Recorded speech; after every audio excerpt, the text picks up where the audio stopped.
Honourable members, it's a great privilege for me to welcome you to this meeting of the Standing Committee on Agriculture, Environmental Affairs and Development Planning.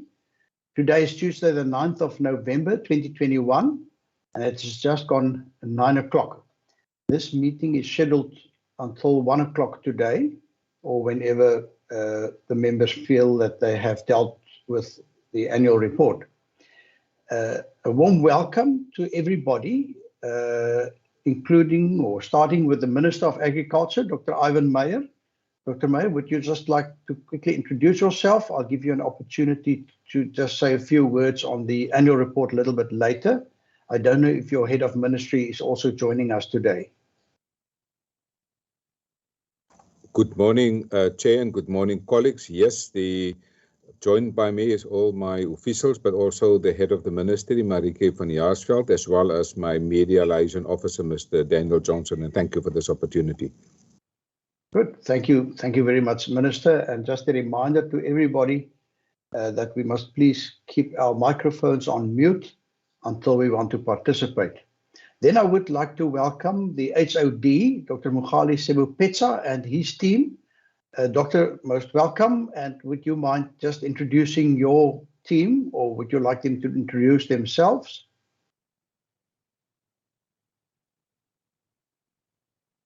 Chair, thank you very much. Thanks again for the opportunity to come to the committee to account. I would like for a change to allow my team to introduce themselves, starting with the DDGs. That's Mr. Jacobs and Program 1.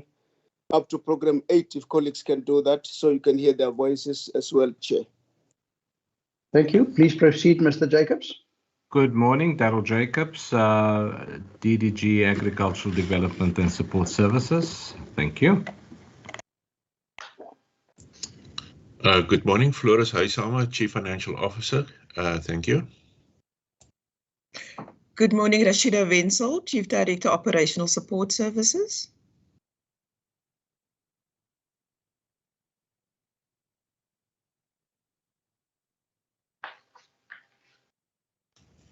Good morning, this is Dr. Hlamelani Ngwenya, Chief Director, Agricultural Support and Development.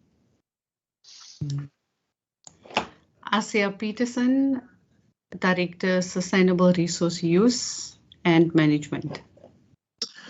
Good morning, Kininda Msiza, Veterinary Services. Good morning, Dr. Ilse Trautman, Research and Technology Development Services. Good morning, Bongisoma Toti, Agricultural Economic Services. Thank you. Good morning, Hayley Rodkin, Chief Director, Education and Training. Good morning, Chair, Jerry Aris, Agricultural Producer Support and Development. Good morning, Chair, Douglas Chatepa, Agricultural Producer and Support and Development. Thank you. Is Dr. Trotsky and Mr. Van Aswegen perhaps also part of this meeting? Chair, Dr. Trotsky is currently attending a conference in Zimbabwe. We got an invitation that he needed to attend a very important conference in Zimbabwe around geographic indicators. We thought it was important for him to attend, but also given our study on post-COVID activities for the sector, that also indicated to us that Africa is becoming an important market for agricultural products of the Western Cape. So he is in Zimbabwe. He's returning over the coming weekend. Thanks, Chair. Thank you. And then can we go over to Casidra, starting perhaps with the board chairperson, Professor Kirsten? Yes, good morning, Chair, and thank you for the opportunity. I see the team is ready there in Paarl. I can quickly introduce themselves. Stuart Symington is the CEO. Myself and Stuart will probably is not covering in our capacity the annual report, since my appointment was only from 1st of September, and he joined Casidra earlier this year, halfway through the report. So he will be taking you through some of the sections. Then David Neft is the program manager that will do something. And then Freek van Zyl, the CFO and company secretary. And Lunice Seconds, the HR manager. I think, Stuart, those are the team that are with you. Are there anybody else? Yes, Chair, we did have Denver Manuel, who might be able to join us later from the farms up in the George area, but he's suffering from load shedding at the moment. Yeah. So experience much at least, so yes. Yeah, our communication manager will also be in the team, so be able to take you through the annual report when that's on the list. Just to apologize ahead of time, Chair, I am having a triple booking this morning and load shedding. So if I'm not at the point when you discuss our annual report, I will ask the CEO and perhaps also Daniel Johnson, Mr. Daniel Johnson, who is part of the board, to also report on our behalf. Thank you very much. Good, thank you, and a warm welcome to you, and thank you for making time in your busy schedule, Professor Kirsten. Your presence is really appreciated, and we also appreciate the fact that you also have other commitments that you need to attend to. Thank you. Apologies. And then last but definitely not least, to my colleagues, if they could introduce themselves. Thank you very much, Chairperson. Good morning, everyone, and I'm a member for the Standing Committee. Thank you, and that was Honourable Maseko. I believe Honourable Bartman is also with us. Good morning, Deirdre Bartman, member of the committee. Chair, I just would like to note that member Derek America will be standing in for me between 10 o'clock and 12:30, and the next stage of load shedding will be hitting me at that time. Thank you. Good, thank you very much, and thank you for arranging for an alternate member as well. It seems to me as if currently we may just be quorate. And then I also heard another colleague, Honourable Brinkhuis, who is not a member of this committee, but Honourable Brinkhuis, you're most welcome, and thank you for honouring us with your presence as well. Thank you very much, Chairperson, and good morning to you and good morning to all the colleagues. Yes, Khalil Brinkhuis. Good. A warm welcome to you as well. And then always our appreciation for the staff who allow us and make it possible for us to meet in this way as well. And in that respect, I almost want to say we are led by our procedural officer, who is most capable, Ms. Nikak. Thank you again for setting up this meeting, for sending out not only links and reminders, but also the supporting documentation. It is really, really appreciated. So as I've stated, we've got on our agenda today the annual report for the 2020-2021 financial year of firstly the Department of Agriculture and then also its entity CASIDRA. Now, honourable members, we are only going to deliberate this morning on part A, B and D of the annual report. I did receive a message that the Auditor General, due to the recent decision by the Appeals Court, in which the Auditor General was then found to be incorrect in their interpretation of certain sections of the Public Finance Management Act, that they needed some more time to prepare. And obviously those sections that were to serve before SCOPA this afternoon have now been postponed until later this year or perhaps even early next year for the Auditor General just to make the necessary amendments to their report for the last financial year, but also for some preceding financial years. And perhaps either Minister Meyer or the HOD might want to refer to that later on. So thank you very much with that. I'm first going to give our Minister Dr. Ivan Meyer, the opportunity for some opening remarks on the 2020-2021 financial year. And with that, over to you, Dr. Meyer. Good morning, Chair, and good morning to members of the committee. and I want to thank you for this opportunity to present our annual report for the year under review. Firstly, also, Chair, this was, as you can imagine, one of the most challenging times in modern history, not only for our department, but for all other departments that appear before the standing committees, in fact, globally. For my department, there was also a huge responsibility since agriculture was declared an essential service, meaning essential service in the terms of agricultural production, agricultural harvesting, agricultural distribution, transport, and the sale of agricultural products. So during this pandemic, in terms of the first regulatory framework that came out of COVID, there was an obligation to produce and be involved in all the different facets of agriculture. And we have accepted the challenge, Chair, because we believe that during a pandemic, leaders must not panic, but give leadership.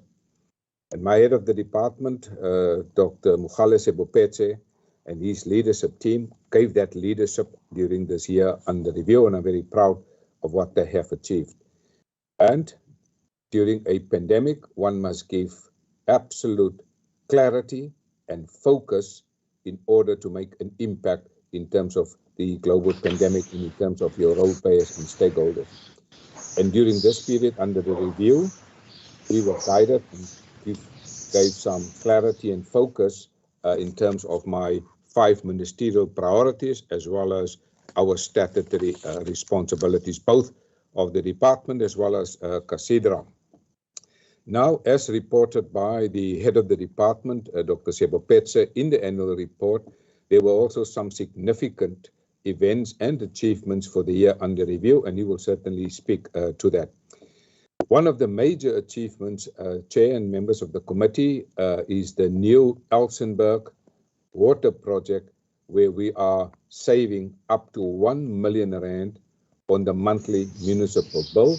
And I think this is really something that we are proud of in terms of the Western Cape Department of Agriculture, and it's also covered in the annual report. Well, Honourable Chair, climate change, conservation agriculture, and our commitment to alternative crops were also key focus areas during the year under review, and we will continue having that focus as we proceed forward.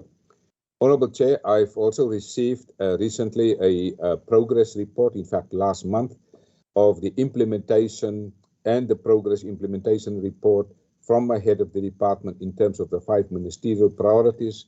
And before this committee, I can testify that I'm satisfied with the great progress that we have made with the implementation of the 5 ministerial priorities during the period under review. And I have received a separate report from my head of the department in this particular regard.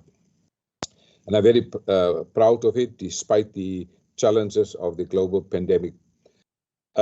Honourable Chair, I'm very pleased also with our work in the space of food security, and also the One Home, One Garden project. I'd also like to thank CASIDRA, our main partner, in terms of the implementation and rollout of the One Home, One Garden project, but also the Community Garden project. It has been very successful during the term under review. And I want to also thank CASIDRA for the great work they have done. The Standing Committee will also recall that I have a prioritized market access, and members will be pleased to know that we are now responsible for 53% of South Africa's agricultural exports. And I'm very pleased also that members will know that we have, between 2019 and 2020 financial year, we have seen an increase in 24% of agricultural exports from the Western Cape. And that is the efforts of my colleagues in the Department of Agriculture, as well as the work that is being done through Westgrow, as well as the Producers Export Agricultural Forum. So I'm very thankful for a massive contribution during the global pandemic, a 24% increase in agricultural exports. To date, we are now responsible for 53% of all South Africa's agricultural exports coming from this province. total value last year was 76 billion rand. This confirms the resilience of the agricultural sector in the Western Cape, both small-scale farmers, commercial farmers, producers, agri-workers, as well as other people involved in the value chain.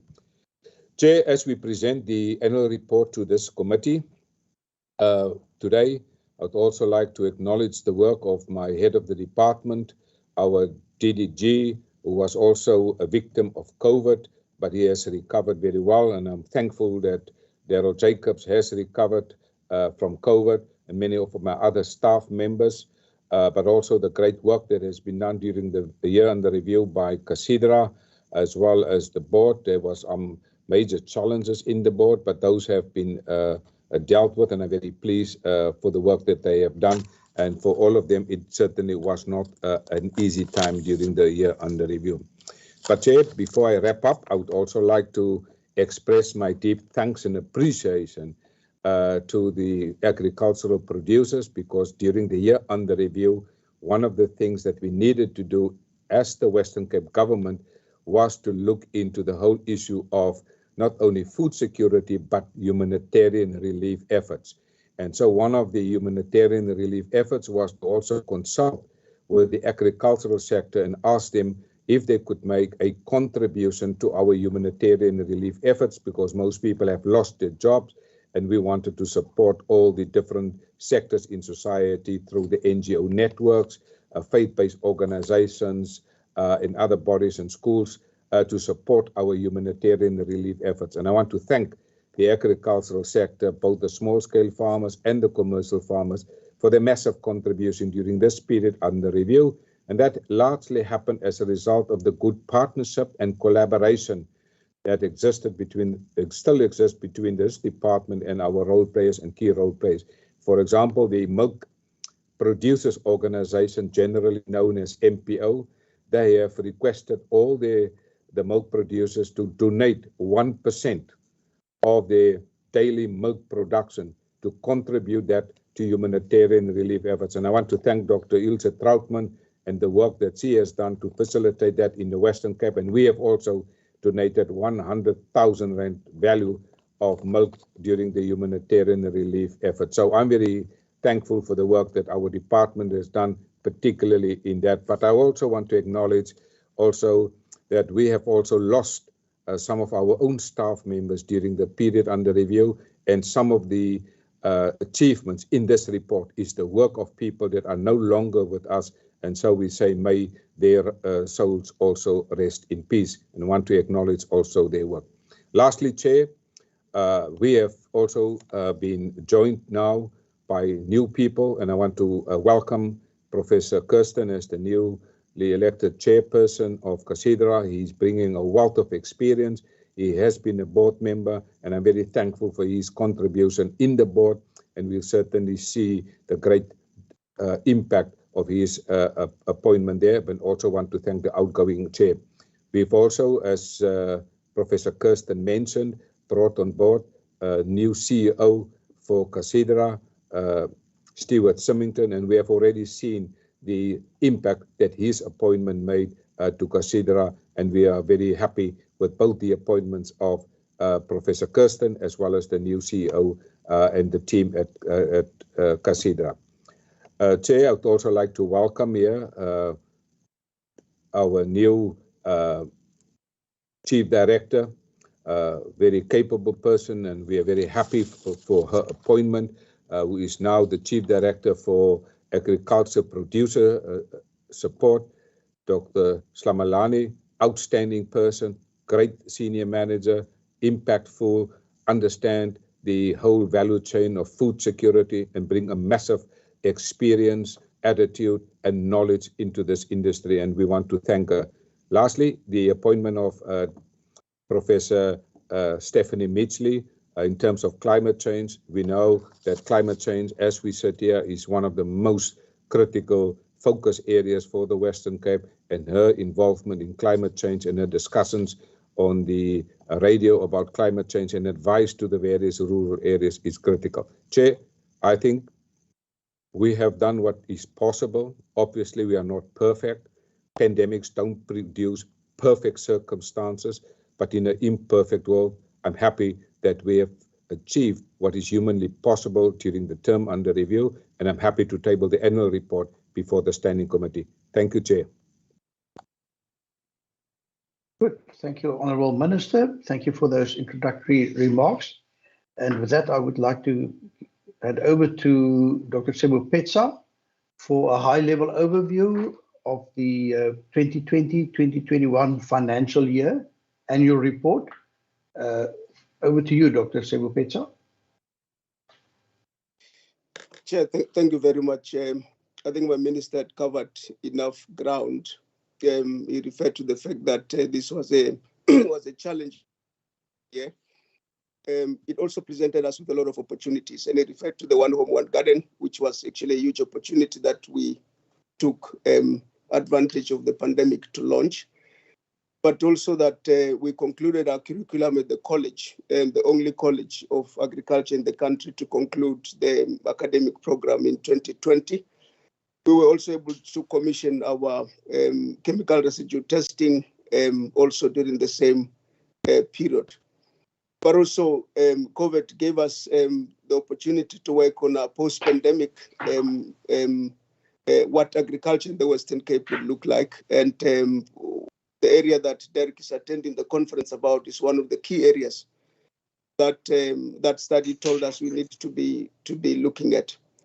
And lastly, we have gingered the support to smallholder farmers. You'll see in the report that we refer to start bowls that were made available to smallholder farmers to strengthen their participation in the economy through improving their genetics so that they can begin to sell products of high quality.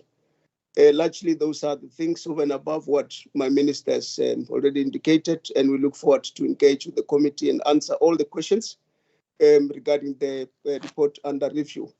86% of our targets were met, which from where I'm seated, I think it's a great job given the difficult season that we found ourselves in. 86%, it's really the total achievement by this department for the year 2020-21. Chair, with that said, thank you very much. Good. Thank you, Dr. Sebopetsa.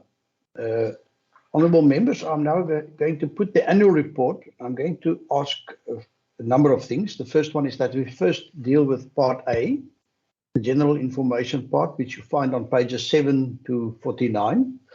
Then secondly, I think it would help everybody if you refer to specific page numbers or specific paragraphs when you pose your questions on items in the annual report. With that, honourable members, I want to hand over to you for any questions that you may have first on Part A.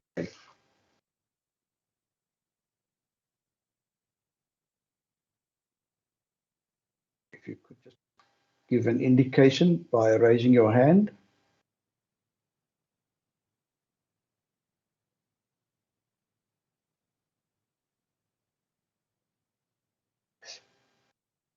Thank you. I recognize the hand of Honourable Maseko.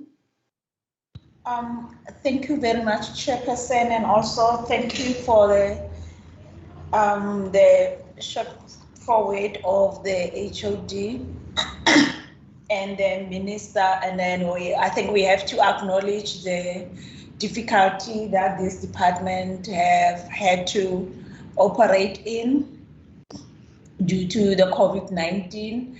And before the drought also included and the disaster that were happening in between, as we have also the land invasions and all that, because it affects this department also, that they stand at the challenge always of the land use within the communities. Just the first question from me, Chair, it will be on page 21. I just want to find out how many students were enrolled in the programs that are in the beginning of 2020, and Is the department continuing to track the placement of these graduates into the sustainable employment post-graduation? And then if that is happening, what are the placement outcomes of students from those programs? And is for this, with the COVID-19 that has happened and then everything being online also with the students, did that to a certain extent cause the deviation of the norm when coming to the students' enrollment, or that didn't affect the department that much for the program of the students for the higher education and training of the sub-program as it indicates? And another one, it will be the learnership programs. Were there any students that dropped out? And do you collect the reasons if that is the case? Of do you have the info of knowing why students dropped out if they did drop out? And then do you have the mechanisms in retaining the students after you maybe have known what were the reasons, in, as the history always tells the story, to make sure that you don't lose any students in the future? I think I will stop for now for that one, Chairperson. Thank you, Honourable Maseko. That being the only hand that I can see at the moment, can I just pose a few questions, starting with page 18. We've often heard about the Fruit Look program, and I think we all appreciate the need for us to use water, particularly water for irrigation purposes, as best as we can. Perhaps if you would mind us telling us a little bit more about the Fruit Look technology, perhaps what is required of someone to register for the Fruit Look program, what are the costs to participate in this program, etc. And if there are fees, how do you calculate these fees? Do we also compensate or allow or make it easier for smallholder farmers also to be part of this program? So that's my first question on Fruit Look. The second one is also on page 18, your work in terms of comments on the subdivision of agricultural land. We do know that there's a huge pressure in the Western Cape, and particularly more so on our urban edges, for agricultural land to be made available for development purposes, for housing, etc. And my question is just, to what extent are you able to balance not only the needs of agriculture, but also the developmental needs of the province? I do know that the Department of Environmental Affairs, your sister department, is also playing a role when it comes to such applications. But, obviously your focus is on agriculture, but I think you will appreciate that there's also another side to the coin. And then lastly, I appreciate the work that you've done, and you will see reference to that on page 19 of the register of farmers. And you say that this register is now in huge demand from municipalities and other departments for planning purposes. So my first question is just, what are you doing to ensure that this register will be regularly updated? Because I know what a nightmare it can be to try and manage a database, because people move and the information in that database changes all the time. And would a person also be able to, through this register, be able to get the contact details of his or her, the owners of neighboring land, quite often land is registered not in the name of an individual, but in the name of an entity. And particularly when it comes to cooperation, even when it comes to things such as fire protection, etc., you need to know who your neighbors are. But we also know that, things have changed. People no longer stay on the land that they own. So to what extent can you assist people to cooperate with their neighbors, or to at least get access to the contact details of their neighbors, taking into account also that certain information is now protected by law, personal information?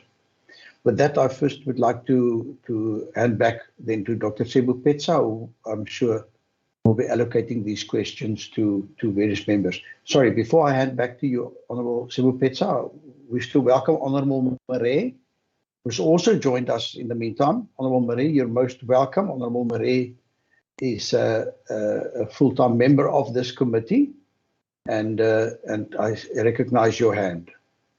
Good. Thank you very much, Chairperson. It's always nice to be in a meeting where you sit in the chair.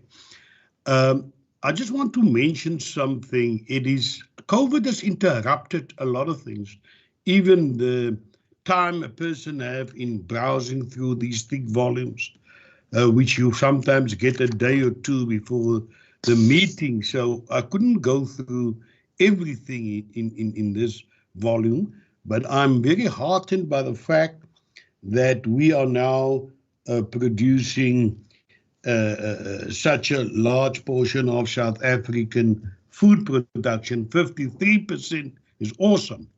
So that should be something to applaud the minister on in his department.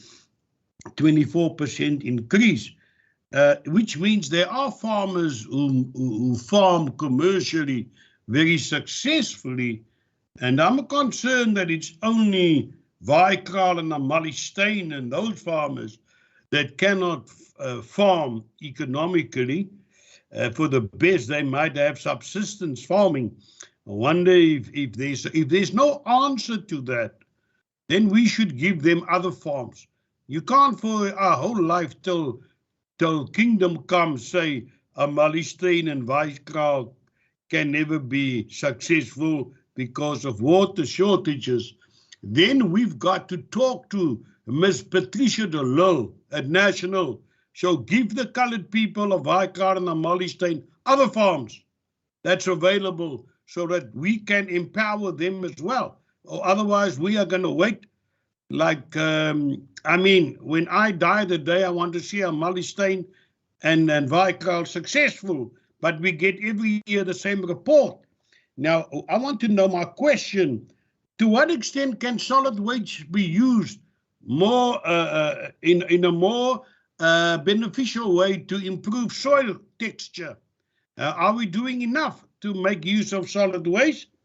And my second question is, alien vegetation. I asked this question before. Have they now sorted out the situation where they do not destroy too many blue gum trees to chase away our bees? Now, on the one hand, we are arguing we have a water problem in South Africa, and in the same breath, Casidra says, but our food production has gone up. So the two of them doesn't really match. South Africa has an inherent water problem and poor soil, but our food production has escalated by 24%. So I would like for the first round to ask, how do you explain that unsuccessful farmers is only where the Vaikraal and Amalstein in those areas, everywhere else it's successful? Thank you. Thank you. Thank you very much. And then I've also had a request from Honourable Maseko for a question related to an earlier one. And Honourable Marais, if you could just lower your hand.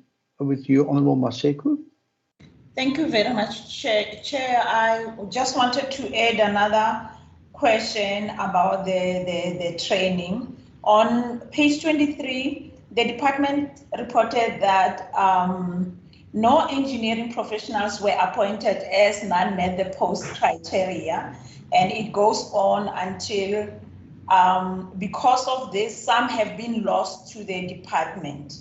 So I just want to find out from the department, just to elaborate on the recruitment process, post-registration, that result in engineering candidates being, and I quote, lost to the department. What does it mean?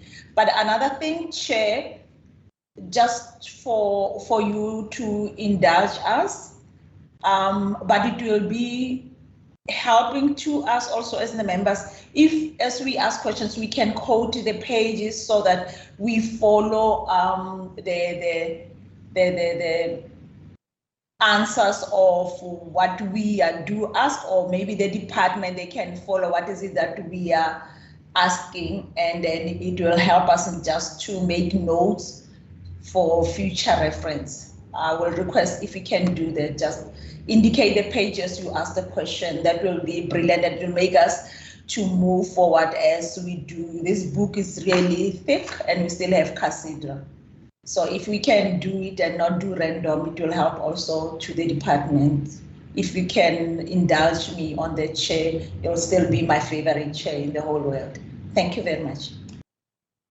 Thank you. Thank you, Honourable Maseko. Yes, indeed. I think some of the members that joined us after we started perhaps missed that. There was a request that we refer to the specific pages or paragraph numbers in the annual report when we pose our questions, so that Dr. Sebopetsa could allocate those different questions to the members of his team. Then, honourable members, you must also indulge and assist me. Honourable Bartman indicated initially that she is expecting load shedding from 10 o'clock, and that in her area the signal also goes down. And she just asked me in a private message whether I would allow her to already put a question which is in part B. We will come back to part A, but Honourable Bartman, just for the record, and I'm not sure if the officials would be able to respond to that in time, but would you be so kind just to put your questions or question now? We will certainly note that, and I'm sure the officials will respond, and you would be able to later on YouTube, etc., be able to see what the response has been, should you be cut off by that time. So over to you, Honourable Bartman. Thank you so much, Chair, and thank you for assisting me in this regard. On page 52, in part B, the department indicates that 10 million rand in CAPEX will be utilized for energy sustainability. I wanted to inquire how much energy this will save in percentage, rand and megawatts per annum. On the same page 52, the department indicated that phase 2 of the Elsenburg laboratory upgrade will be 25 million rand. I would like to inquire what this 25 million rand will entail, and whether this will include the drone training as per the previous instruction we've received during oversight. And then on pages 111 as well as 112, the question I have relates to the following output indicators. It relates to T3.1.1, which is the number of small-scale producers supported, P3.1.2, number of black commercial farmers supported, P3.2.1, mentorship provided, and T3.2.1, agricultural advice on those pages 111 and 112. Firstly, Chair, I would just like to say well done to the Minister and the Department on overachieving on these particular targets. But despite the overachievement, we need to now focus on increasing these target amounts in order to reach our pre-COVID targets again. And in this regard, I just want to to give testimony to something that has happened recently in Laingsburg, in my constituency. In the Vleyland area in Laingsburg, there's an uncle called Oom Twaki. I have no idea what his real name is, and he insists that I must call him Oom Twaki. I met him recently on one of my farm visits, ironically on South African Garden Day. And that day he told me that he grows and sells orange and purple tulips in the deep Karoo area in Laingsburg. And I saw some of the plants that he's already planted. Can you believe it? I then learned that the reason that they do so well is because of the cold, and that particular area in Vleyland in Laingsburg is particularly fertile and gets a little bit more water, which is why you also see the increase in fruit trees in that area as well. But what I realized was Oom Twaki was selling his tulips for way too cheap, embarrassingly cheap.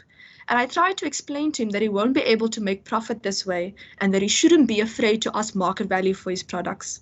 Someone like Oom Twaki has already taken the leap of faith to become an entrepreneur in order to not rely on government. He has no cell phone, he has no transport. So the only way you will know that Oom Twaki is there is if you've taken the time to go farm to speak to residents living in deep rural areas. And based on the indicators in sub-program 3 on pages 111 and 112 dealing with farming support and development, someone like Oom Twaki will greatly benefit from financial literacy training, business skills support and advice and marketing training. You would also benefit from the assistance of the department to explain to him how to become more commercial and perhaps even receive assistance from the farmer who owns the land in order to utilize a greater area to scale his tulip business. The farm owner is quite friendly, and it is my belief that he would be willing to have a conversation and perhaps even assist in this regard. I've also spoken to the chair of the Laingsburg Business Chamber in this regard, who has indicated his willingness to sit down with Oom Twaki and speak to him about and assist with business skills and how to get your product into stores. But none of this can occur overnight. I am a little concerned about the genetics of his product, but we can cross that bridge when he harvests his first batch. But this was not the only case I encountered in Laingsburg in the Vleyland area. I also met Miss Eloise Volmek from Doringkloof Farm, who despite all the harsh impacts of the Karoo kept on farming with their fruit trees. Herself and 3 other persons own 51% of the farm. And when visiting, you could see that they knew how to farm. She's been farming her whole life. And Chair, I just want to thank the Minister, because when I inquired with the Minister, he immediately went to work to assist with a particular case, where Ms. Myberg will also now be receiving capacity building. And after visiting, I learned of more of the assistance she'll be getting. So I would like to formally thank the Minister and the department for this targeted intervention in the Vleyland area. And I just would like to ask that given these types of cases, that we need to assist small-scale farmers with these various supports, with financial literacy, marketing and business skills. And how can we then use these indicators and this particular program to assist people in these deep rural areas with these skills, and subsequently also increase the respective target outcomes. Thank you. Thank you, Honourable Bartman. And I'm certain when we get to section B that the department would welcome an opportunity to respond and also to indicate how it fits in with their program and the annual report. Honourable Marais, I see your hand is raised. Yes, sir. Thank you so much for recognizing me. I take a cue from what you just said. I came later, and I will stick to your request that we only refer to pages and not run ahead of things. So I will join Ms. Bartman, Honourable Bartman, to page 111. Now, yesterday we had a case when I attended the Cultural Committee. And at yesterday's Cultural Committee, they divided the people that need to be empowered, and they called some African and some colored, to which I objected because I'm also African, I'm from Africa. Today, they again call everybody black. I want him to get their act right here. Now, when you say black, who's black? Do you include people of color? Indians also in that black? Or who is black? Is it Malema alone, or is it the Marais also? So I would like to know on page 111, when you say number of black commercial farmers supported, who are these black commercial farmers you supported. How many of them used to stay at Amalistein or at Elam?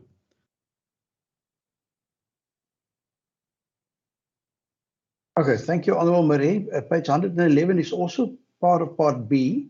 So perhaps if I could just first ask the department to respond to the first round of questions on Part A, and we will, and please leave the questions on Part B, Dr. Sebopetsa, for when we deal with that section. So please, over to you, Honourable, sorry, Mr. Dr. Sebopetsa. My apologies. Chair, thank you very much for the questions. Let me start with the questions raised by Member Maseko. In 2020, there were 487 students that registered at the Elsenberg College. That is for the higher education and training, and only 12 of those dropped out. Obviously, many of them cited financial challenges.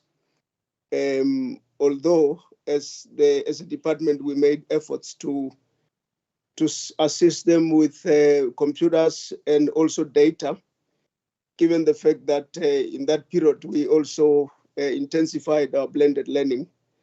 But like with anything in life, you would never have 100% success. So only 12 that dropped out.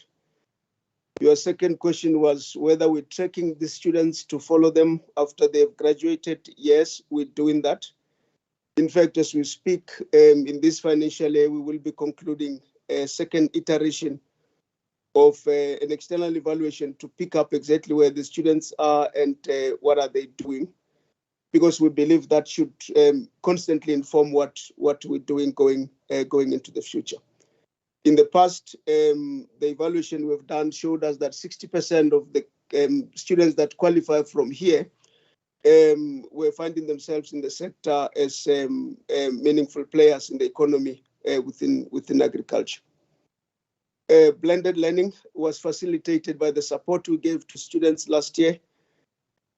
Like I indicated, we ensured that students gain access to data, but also we went an extra mile and ensured that we delivered study material through courier services across the province to support our learners. With respect to learnership, 59 of those, and we will come back to in terms of how many of those dropped out, but it wouldn't be more than 10%. Any mechanism of ensuring that students don't drop out, of course, through our regions. You would also understand that although we are headquartered here at Elsenbeck, a lot is happening in the regions. The Glen William, we've got a center there. Bredasdorp, we've got another center as well as in George, which also ensures that the students are provided support around those areas. You also asked a question about engineering and the fact that we tend to lose some of them. The challenge we have is that for you to be appointed within the OSD dispensation in government, as an engineer, you need to be registered with EXA, which is not the case for the private sector. And as a result, people tend to want to work for the private sector because those requirements don't apply. But of course, you would also know we don't pay as much as the private sector pay engineers. And as a result, we are constantly competing for youngsters to come and work for government. If there's anything I missed around that, my colleague would respond to that. That is Asia when she comes to respond. You asked a question, Honorable Chair, about Fruit Look. I will ask Daryl to respond to that. And whether we make it easy for smallholder farmers to access that, Daryl will respond to that. Your question also on the subdivision of agricultural land, and you are spot on. That is not only agriculture, and that is why we work closely with the Department of Environmental Planning, DETP, in the province. But Asia and Daryl will respond to that. Your question on farmer register, very solid question indeed. We regularly would be updating that through our extension visits on these farms. but also through what we call Agricultural Information Management System, a platform that our extension officers load all their data onto at the department. And I think the matter you are raising about the owners of land, this is about the users of land that we are talking about. It's the farmers on land. And let's accept that many of these farms would be leasing the land from the landowner.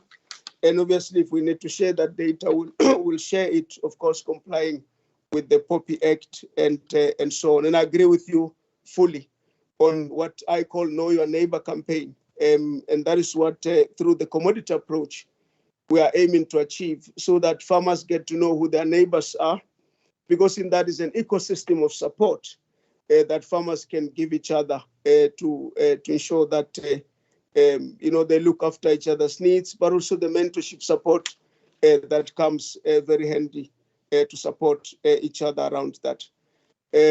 Honorable Mare, you've raised a question, and I agree with you around the strategic importance of bees. The alien clearing, asked Darrell to respond to that. Amalian strain and Vicral, I think will be coming back to the committee not long in terms of the turnaround studies that we have done. You would remember that the committee asked us to do some work. Would come to the committee in terms of what our findings are and what support we need from the committee, because the one key issue in agriculture, Chair, is that without water, there's very little you can do. And unless you attend to the water issue, there is absolutely no farming that can take place. But it's a matter that will be coming back to the committee to report. As you know, you've given us some guidance in the past, and would like to report to you on the progress that we have made in that regard. Honorable Chair, I want to hand over to my DDG, Mr. Darrell Jacobs, to reflect on the fruit look and the subdivision of agricultural land and any other matter that I may have missed. Thank you, Chair. Thank you very much, Chairperson and members. Good morning. In terms of fruit look, and while there's a very technical description of how it works, so all that I know at my administrative level is it works through a process of evapotranspiration. What that means, I'm sure Aisha would gladly explain it here.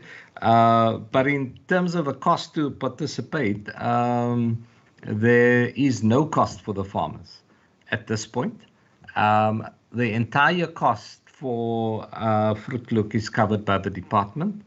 And smallholder farmers, I mean, we're trying to encourage as many farmers as possible in the space to participate, especially while it is completely underwritten by the department. So in direct response to your question of whether smallholder farmers can participate, absolutely.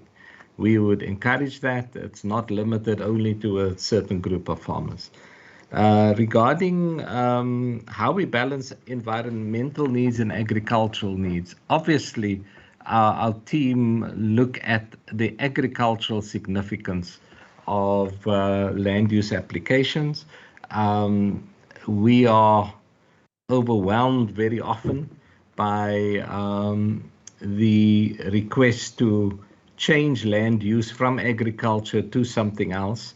We know that and we have to be very careful, because I think there may be often very good economic arguments that are put forward. But if we're going to simply accept every economic argument, at the end of the day, we're going to sit with no agricultural land. And we cannot leave that as a legacy for our children, where the province, which is rich in agricultural land, gets consumed by all other kinds of developments. And so, yes, as a department, we are a commenting authority. The final decision remains that of the municipalities in terms of SPLUMA, and we, together with other sectors, make our comments. And we do try to balance environmental needs and agricultural needs, but our foremost priority is that of agriculture. And so we try to protect agriculture, and even where there are particular developments, and what we certainly look for in developments is the extent that agriculture is still protected. And that ultimately drives our decision making going forward. I just want to come back to Member Maseko's question in terms of dropouts. I believe on the learnership, on agricultural skills development side, there was not a single dropout. There have been in terms of our other formal training programs. And so we're quite happy that on the learnership side, we actually did very well. And we're quite confident that the evaluation that the head of department has spoken about in terms of tracking students, which kicks off in November, that will be able to guide us in terms of the extent that our training programs do respond to industry needs. I want to ask Aisha just to maybe respond a little bit more on how Fruit Look works, a more technical explanation. But at this point, I needed to also respond on the status of Amalienstein and Wijkraal, because I see it gets mentioned all the time by Member Marais, and I see he's waiting in the lobby. But we currently have the Institute for Justice and Reconciliation busy with community participation within Amalienstein and Wijkraal. We have developed a turnaround strategy, but we've decided to park the turnaround strategy until the entire community across all of the different entities within the community are on board and form part of a integrated consultation structure, and thereafter we will then drive the turnaround strategy in partnership with them. The importance of bees and the work we are doing, we've got a specialist agricultural advisor who focuses on bees, and certainly for us it's underpins the growth of agriculture, and we certainly doing whatever we can to make sure that bees are protected and within our sector. Thank you very much. If I can ask Aisha just to come in and deal with some of the more technical elements that in terms of Fruit Look. Thank you, Chair. Chairman, can I interrupt? I have been out. I couldn't hear. I lost signal, so I didn't get the gist of the response to my questions. I'm sorry, because the computer just went off. It's Eskom again, but I'm back on. If you didn't mind, I didn't hear what the honourable member responded to me. Thank you, Honourable Marais. Obviously, the response is available on YouTube. Can we just first give Ms. Peterson an opportunity to respond to the Fruit Look program? And perhaps we can give you an opportunity later on in the meeting as well when we wrap up, just for the officials to come back to you. Thank you. That satisfies me. Thank you, Chairman. Thank you, Ms. Peterson. Good morning, Chair, and good morning, honourable members. So the Fruit Look basically works on satellite imagery and meteorological information to solve an energy balance. So basically it looks at, you use your satellite imagery, you look at the soil surface temperature, and in that you basically get residual energy balance. And that way you're able to determine the soil water content, but it also gives you more information on the various nutrients within the soil. And in that way you're able to apply or know what water you need to apply in terms of irrigation. And that's why Fruit Look saves water, because it's also part of a water demand management tool to reduce your over irrigation or under irrigation. Then just added to that in terms of the small scale farmers, how do we support them? We have a website online where they're able to access, and we've got technical coaches that's able to talk our farmers through the use of the technology. And it's quite easy to register online. And we also have we've in the last year particularly, we've done YouTube videos to show users how to use and access the technology. There's various webinars that also allows for the interaction, and there's regular sessions where we offer training to all our users. Then in terms of the subdivision of land, and I agree with what the HOD and the DDG has mentioned, but I want to add that our officials in the department with the municipality as well as Department of Environmental Affairs sit together when the spatial development plan is developed for the various municipalities. And in that way, the urban edge is delineated, and the agricultural areas that would be protected is already identified during that process. Just adding to the engineering, the recruitment of our engineers, it is a challenge for us, the registration, but what we have done, we've gone through a recruitment process and we weren't able to appoint professional engineers. Unfortunately, we've had 2 that declined, but we've appointed candidate engineers that were able to support through registration, and in that way they'll be able to apply to the department once the registration has been completed. At the same time, we've re-advertised for professional engineers, and we've also recruited 6 candidate engineering technicians that we will also support through the process of registration. Adding to the comment around the bees and how the removal of invasive aliens has an impact on bees, we do rehabilitate the areas where we remove invasive alien plants with indigenous vegetation. So although we remove the aliens, we put in indigenous vegetations that wouldn't have an impact on the bee population. Thank you. Good. Thank you, Ms. Peterson. Honourable members, are there any further questions on Part A of the annual report? Honourable Maseko. Thank you very much, Chair.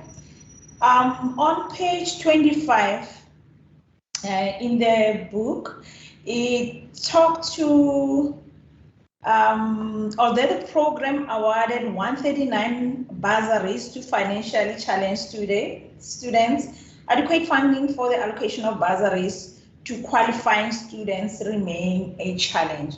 I just want to find out from the department.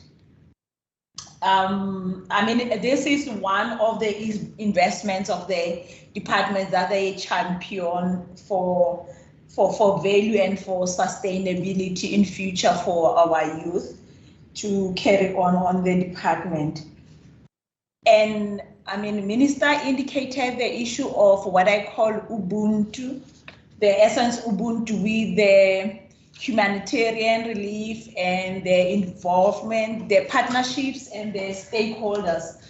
So I want to find out if the department have also extended the relationship to also the stakeholders to inform them about the challenge of the bursaries as is needed within the department. I mean, we are talking about the heartbeat of this province, which is the agriculture and also the food security that is quite needed within the country as large. So if we have to need the bursaries and we cannot afford with limited budgets that we do have, is there a way that the department is trying to form or forge partnerships with the private sector to also carry maybe the responsibility of the bursaries? Thank you, Chair. Thank you for that question, Ms. Maseko. Honourable Maseko. I do know that some of the officials now at 10 o'clock also had a problem where they dropped off this meeting. Dr. Sebopetsa, I see you are back, but my question is just, could you and your officials hear the question from Honourable Maseko? regarding the training and the bursaries? Chair, thank you very much. I only had the last part, and apologies for that. The last part on whether we're engaging with the private sector to assist on bursaries. Yes, we do. The space we find ourselves, the only way to survive is to work with like-minded people. So we're working with the industry partners, and they contribute now and then. But also we're working with AgriSeta, and now and then we also get some support from their end. The truth is that we are facing a very difficult economic environment, and as a result, we haven't got the resources. That is why we knock at the doors of our commodity organizations. And I must say that in the province, we've got a very solid support from our commodity partners, but also given the track record of the Elsenburg College, when we engage with AgriSeta, they always receive us with open arms because they never struggle getting reports from us. They never struggle getting commitment from us. In fact, in other provinces, when they want to meet with the learners, she referred to, once learners have graduated, are you able to keep track and then, if necessary, adapt the program content to ensure that learners are placed in the agricultural sector and that they hopefully remain there for a while until, obviously, they've developed other skills as well? Honorable Chair, yes, we do. In fact, I referred to a second iteration of that tracking process, an external study that is planned for this financial year to be able to know where the students are. The previous time we did the same study, over 60% of the graduates of Elsenburg, we could tell where they were in the industry. But now we want to follow that up with them just to determine where they are. Curriculum development, I must say, that is something that it's dynamic and it changes all the time based on the needs of the sector.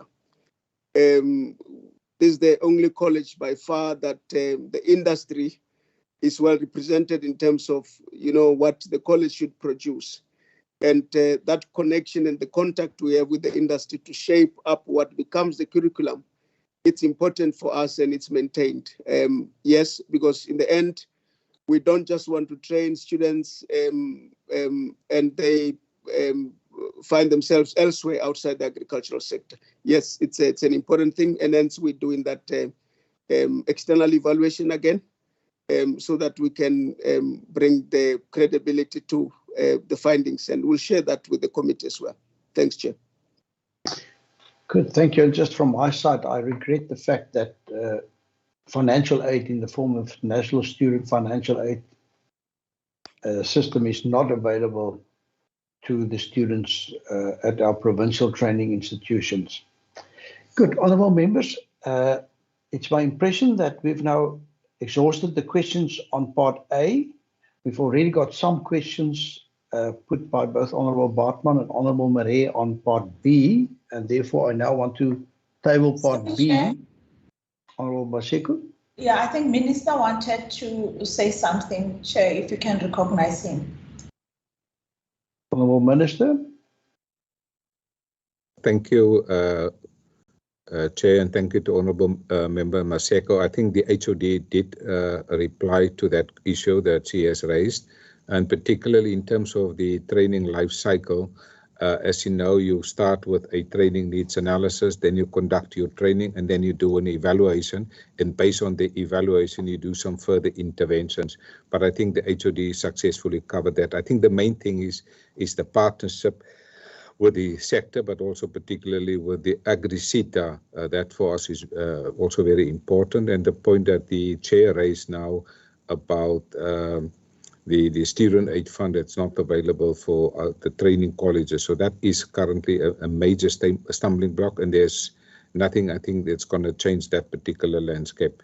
But what we are pursuing and will continue to pursue is also, and I have done so during the budget discussions with the Ministry of Finance, is try to ring fence some money for training for agricultural schools, agricultural subjects, because I think that's a most valuable pipeline through which we need to further put some investment into training for agriculture. So agricultural schools, subjects in existing schools like agricultural science, agricultural management, for us is very important, and very much agricultural technology. So what we are currently focusing on together with our colleagues in the Department of Education is to get more agricultural subjects in existing schools, because money will not in the near future be readily available to build full-scale agricultural schools. This is something that we acknowledge, but this is not something that we will abandon. And yes, I'm very pleased that many, many more existing schools are now implementing agricultural subjects in their current curriculum, and that is something that I really appreciate. Thank you, Chair.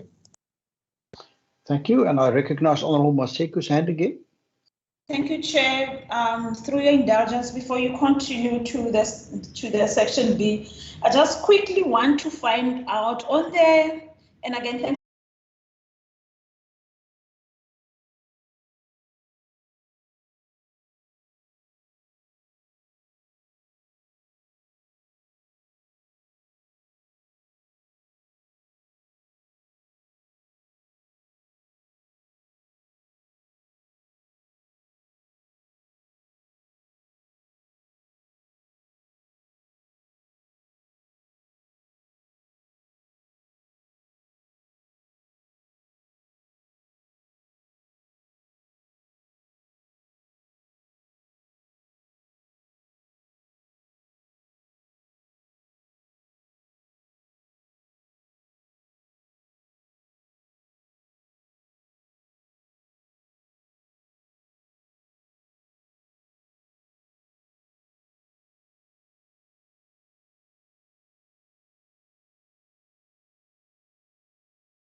things, we never get positive results. And if we do, it's way after a lot of time has been expended. But I would like Bongi to give more details around that.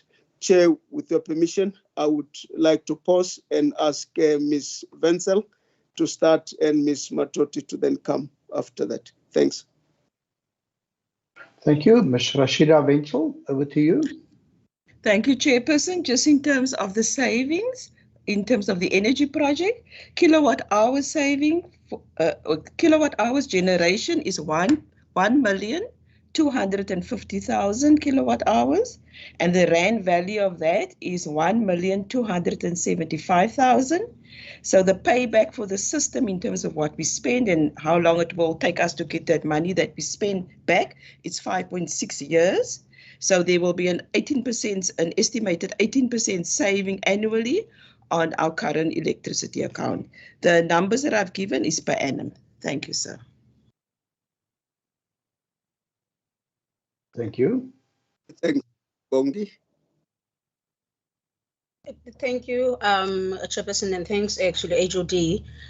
With regard to the Agri Fund, as my HOD actually has explained, that it is actually a national fund, and our job is to make sure that we prepare the applicants at a provincial level. But the challenge indeed has been that there's actually a lot of processes that are involved in the process, as there are various committees that actually get to sit between the National Department of Agriculture, Land Reform and Rural Development and the Land Bank, who are the two, partners actually involved in managing the fund. But also we felt that the requirements are actually quite high, for the type of actually the applicants that we are actually dealing with. And we did actually engage the National Department several times through various fora that we actually get to meet with each other at. And from those engagement, I must say there are a few of the requirements that actually have been revised. But even then, we don't really get to see a huge improvement. And as I speak, Chairperson, through lobbying together with other provinces, the Agri Fund is actually under review because we believe there is no way that a grant funding from government that is actually have to make sure that it assists actually developing farmers actually has got higher requirements than your commercial banks. And as we speak, it is actually under review. Thanks, Chair. That's from my side. Thanks. Chairperson, if I may come in, thanks. If I may come in on the questions you raised, the late transfer of funds. If there's one thing that this committee could help us is really around that. I don't remember a single year where we received our conditional grants in the month of April. Even this year we got our funding, I think, towards the end of July, which is already the first quarter of the year is gone. So that's really a big issue, and agriculture is a seasonal, if you like, sector. And if you miss your planting season, for instance, in May for wheat, you have missed it completely. So the late transfer of funding is really a big challenge for us. I'm aware that my team went to Pretoria to account for, in terms of the transfers. You receive a transfer in July, and in October you must explain what happened to that transfer, which is 50% of the allocation of the year. It just doesn't work, and it's a difficult issue for us and for the farmers in particular, because this funding time is of essence in agriculture. You also asked the question, Chair, whether how does this relate to drought? I think what we meant therein is really about the Caspen and Lima, and drought is totally different. But as we sit here, we wrote a plan. We developed a plan as to what it will cost to support farmers in the 3 affected regions of the province, and the value of that is about 116 million rands, which we submitted to the National Disaster Management Center through the Provincial Disaster Management Center. To date, we have not received any feedback around that. But usually what would happen is that the National Disaster Management Center would argue that the sector must take responsibility for such support. So it would either come from NDMC, or NDMC would then speak to National Agriculture to release such support. So as as we sit here, we still have that quantum of 116 million rands that we need to support our livestock farmers in the Central Karoo, the Little Karoo, and part of Matsikama. That is still a reality. We have not received any cent for that. Thanks, Chair.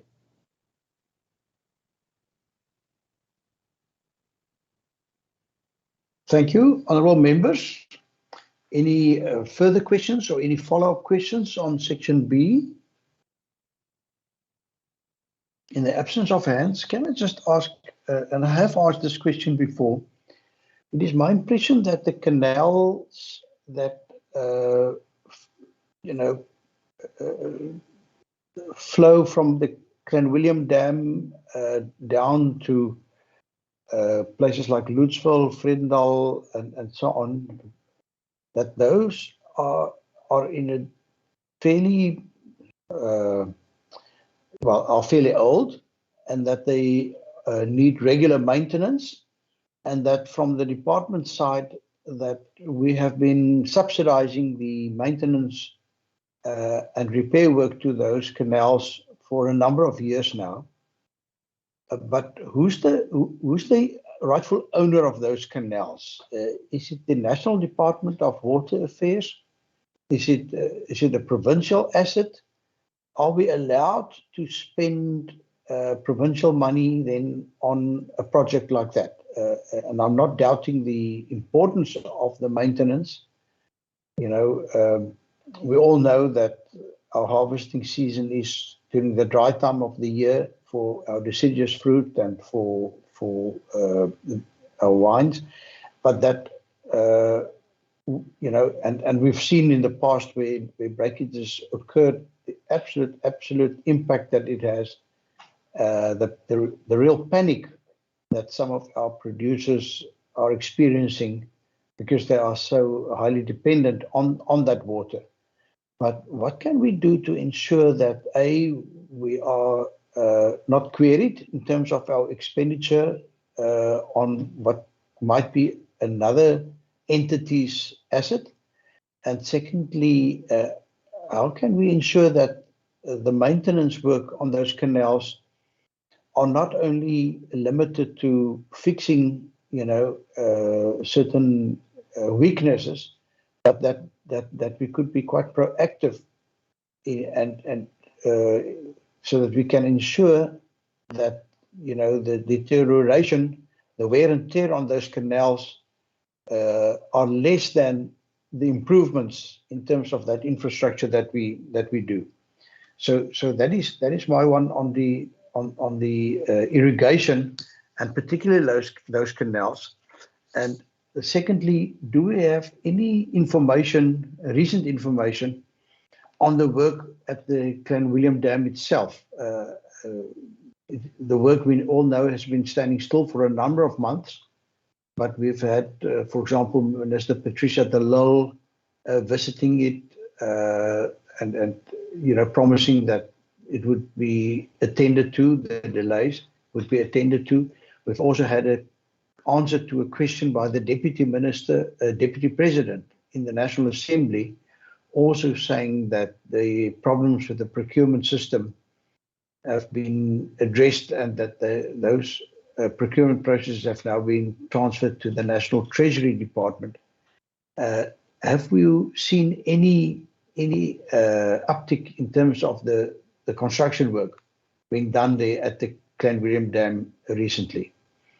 And in the same breath, obviously, we've also learned in the past that the Western Cape has made money available for the feeder canal at the Braamvlei Dam. And when we as a committee visited that project quite a number of months ago, early in this year, that work was also standing still. As a matter of fact, it has not even started yet. There's not even been a site establishment by the construction team. Then I recognize Honourable Maseko's hand again. Thank you very much, Chair. Chair, I just want to find out on the sub-program 2.2 of the land care, on the number of youths attending junior land care initiatives, that indicator has been discontinued. But when on page 18, the HOD reported that more than 11,000 school children were offered awareness-raising workshops on the use of agricultural resources in a sustainable manner. I just want to find out why is this indicator not reported on this period, whilst on page 18 the department indicated that there was awareness being raised on the agricultural resources. Thank you, Chair. That's the only one for me. Thank you. Can we first have the responses? Chairperson, thank you very much, and thanks for the questions. You've raised three important areas, and all of them it's about water infrastructure. An area that, as agriculture, is an important area, but you would also know that it's an area that we've got no mandate. We have taken a decision to work with the Water Users Association to ensure that the canals that you refer to is maintained, because if we don't do that, we will be stifling agriculture in that region. So this is really a work that we're doing with the Water Users Association. You asked whether we've got any update on Clan William Dam. Certainly haven't got anything around it. Suffice to say, just yesterday, I had a discussion with the new Director General of Agriculture, and both of us are planning to meet the Director General of Water and Sanitation before the end of this year. Because you'd also, and you refer to it on the Brandflay, the fact that the province made the resources available, but midway we're then told we cannot do it. And the discussion we want to have with that department is really to demonstrate to them the extent to which that if they were to unlock these sources, what potential it has for agriculture. So we will be engaging with our counterpart at national, and hopefully we'll be able to find each other around that. Water, it's a big issue for agriculture, and if we're not going to nudge and push and negotiate and all that, the farmers are going to suffer in the end. And our decision really was to say, how do we support agriculture in that region, and therefore subsidize the maintenance together with the Water Users Association. On the issue of the land care, I would like Asia to reflect on the discontinued, but I must indicate also that the APP, particularly your list of targets, list of indicators. We have got over 117 indicators as the Western Cape agriculture. And one of the things I'm trying to do together with my management is to reduce the number of indicators, consolidate them into fewer indicators. That will also allow us to do a lot of work on the ground. The fact that it's not listed on an indicator does not mean it's not happening, but it's important also that we strike that balance. And I'll ask Asia to add to that if there's anything to add.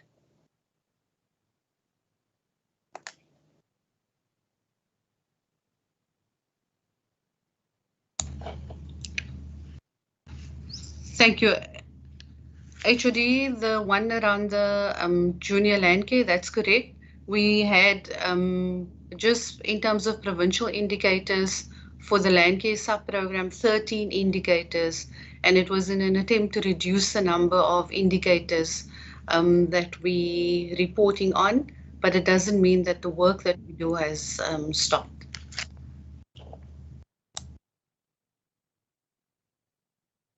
Thank you. Thank you, Ms. Peterson.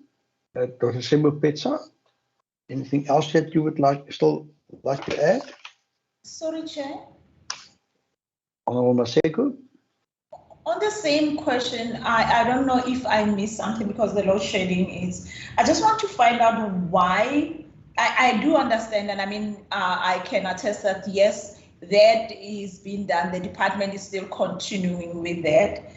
But why is it not important for them to report on that? I'm trying to find out because it's one of the, I think the last term we used to say that we want to make agriculture look sexy. Why do they don't want to take that into account to report on that directly for us to see if we are making progress within our youth about the importance of their surroundings? Over to you, Dr. Sebopetsa. Chair, thank you very much. It's really an issue of trying to work around the reducing the number of indicators that we have. We've got over 100 indicators, as I've said, and as clearly demonstrated, the fact that we've taken that indicator out does not mean that work is not happening. That's really the balance that we're trying to strike here.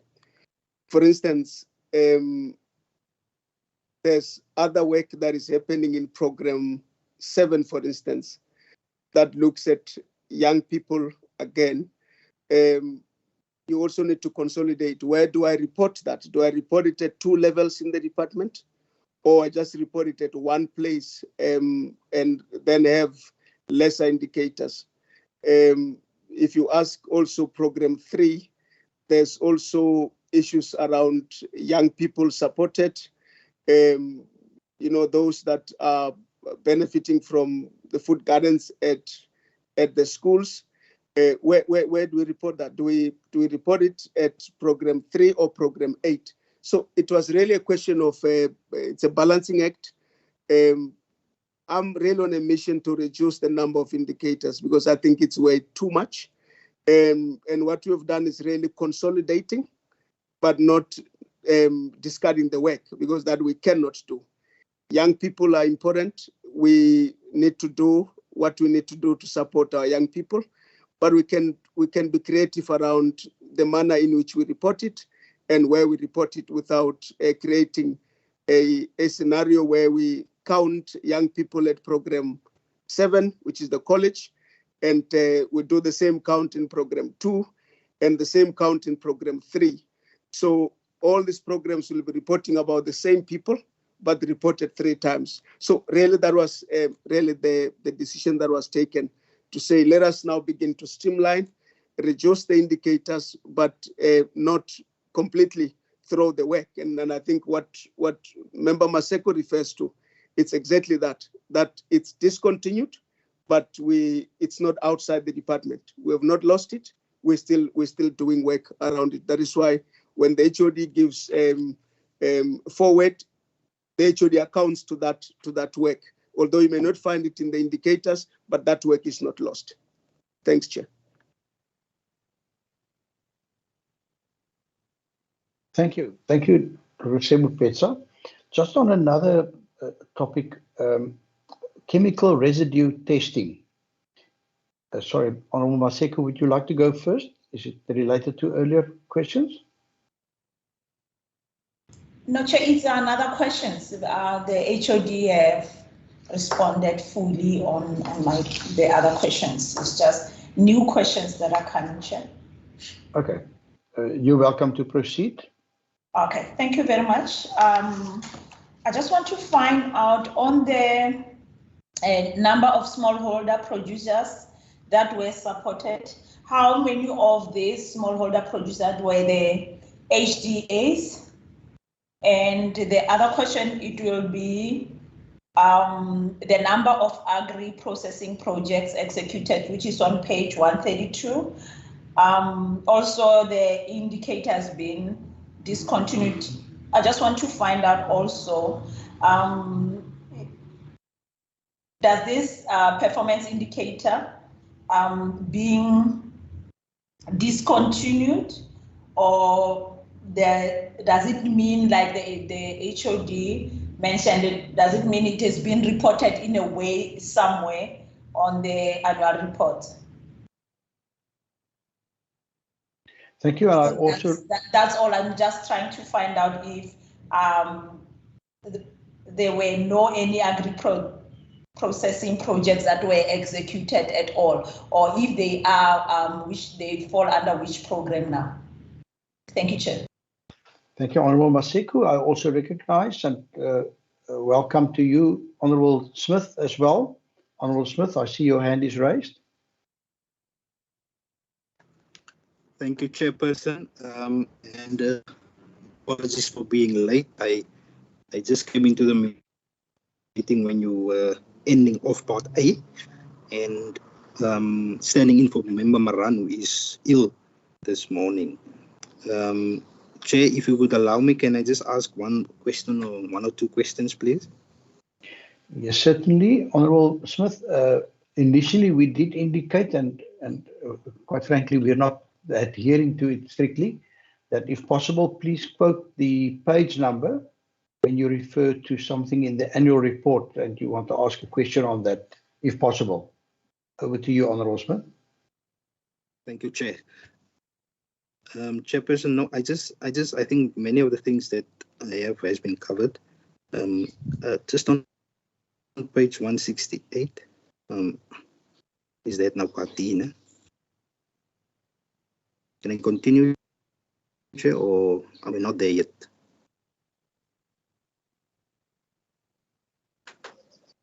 Honourable Smith, Honourable Smith, 168 is still part of part B, and we're busy with part B at present. So please, you're free to continue. Thank you, Chair. Under the conditional grant, there's an expected output of this grant. Yet the actual output is only 26. Is there perhaps just a reason or explanation why it is the case? Or is there a lack of support for smallholder farmers in the department? Can I get just clarity on that one, Chair? Thank you.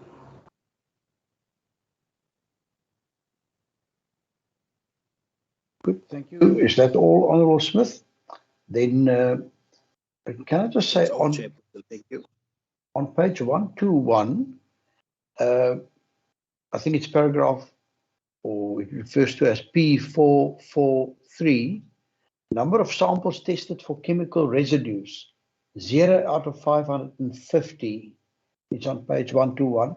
Perhaps you could just say you say you were experiencing challenges in appointing people with the necessary skills, etc.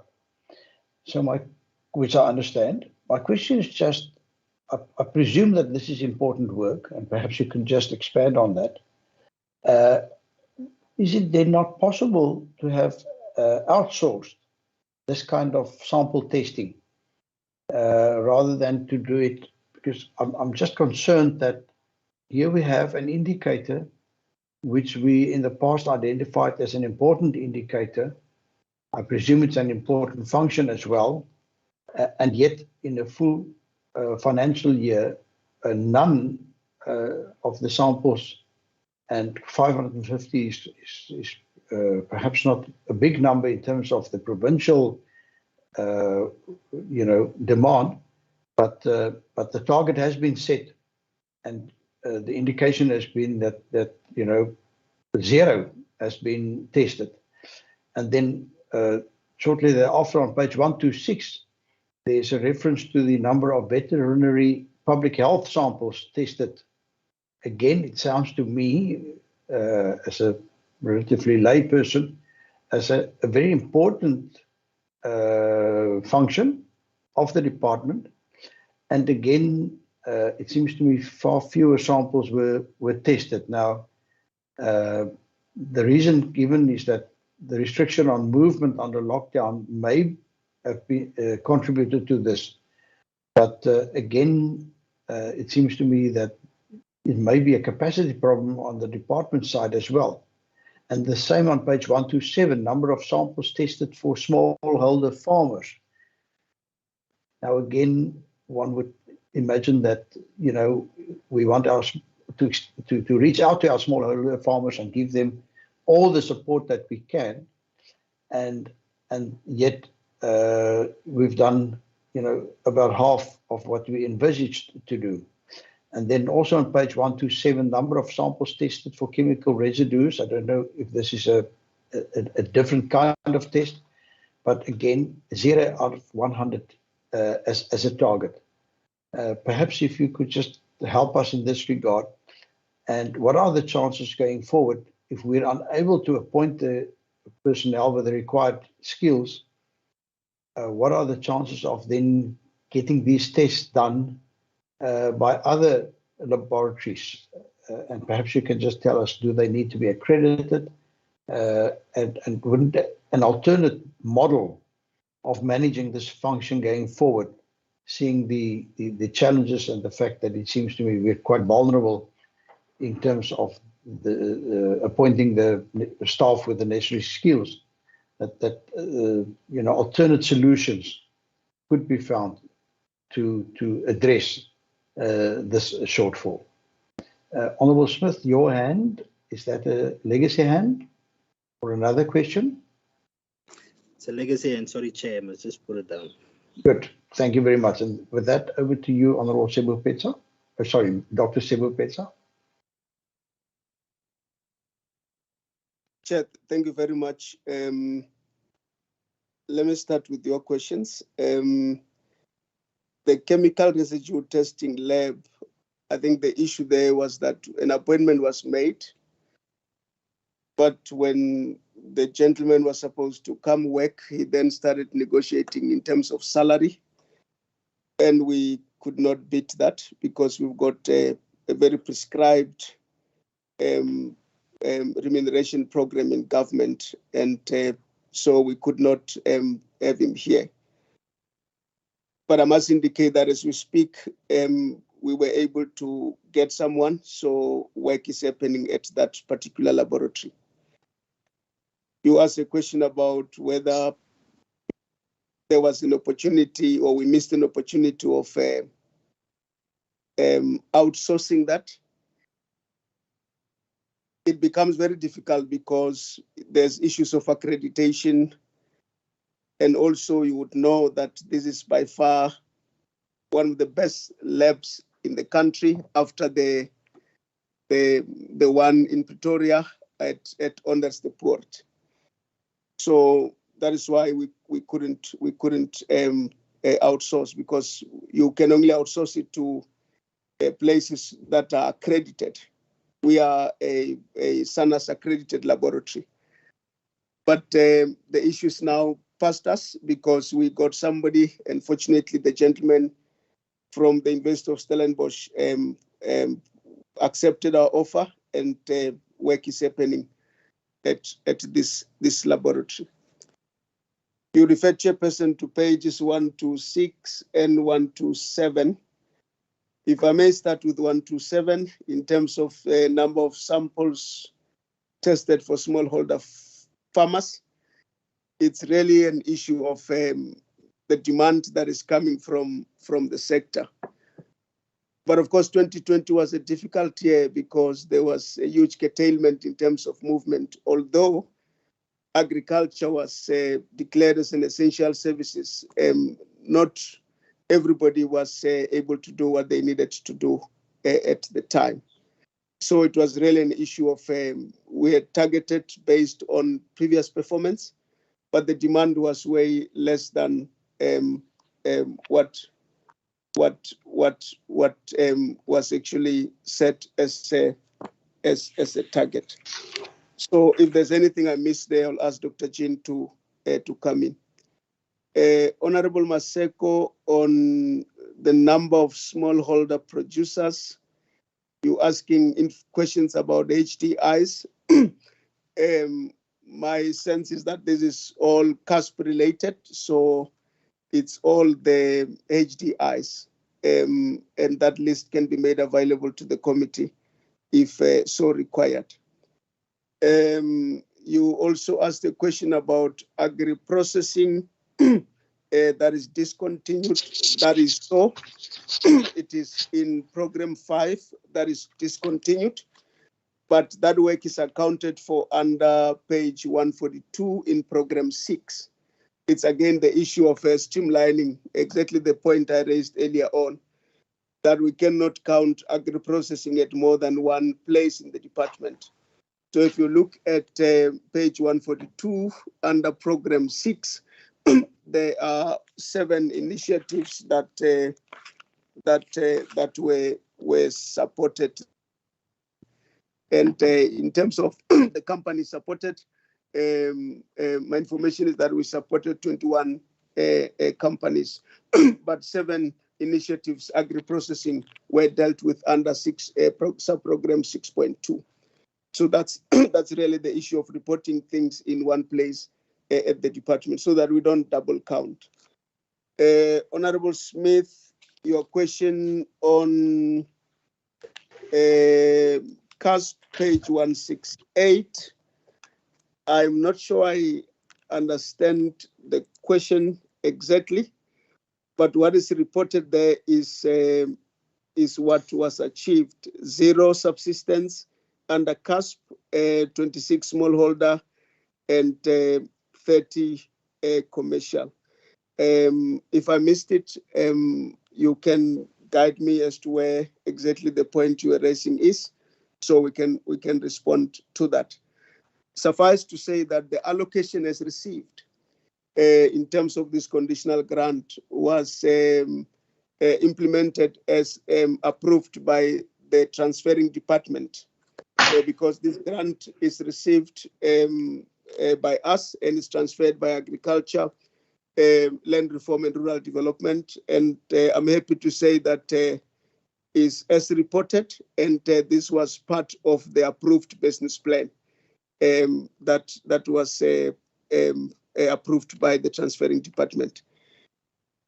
Chairperson, I think that's it, but I'm going to ask through you that we give Dr. Jim Caesar if there's anything he wants to just add on the laboratory and the testing issues. Thank you, Chair.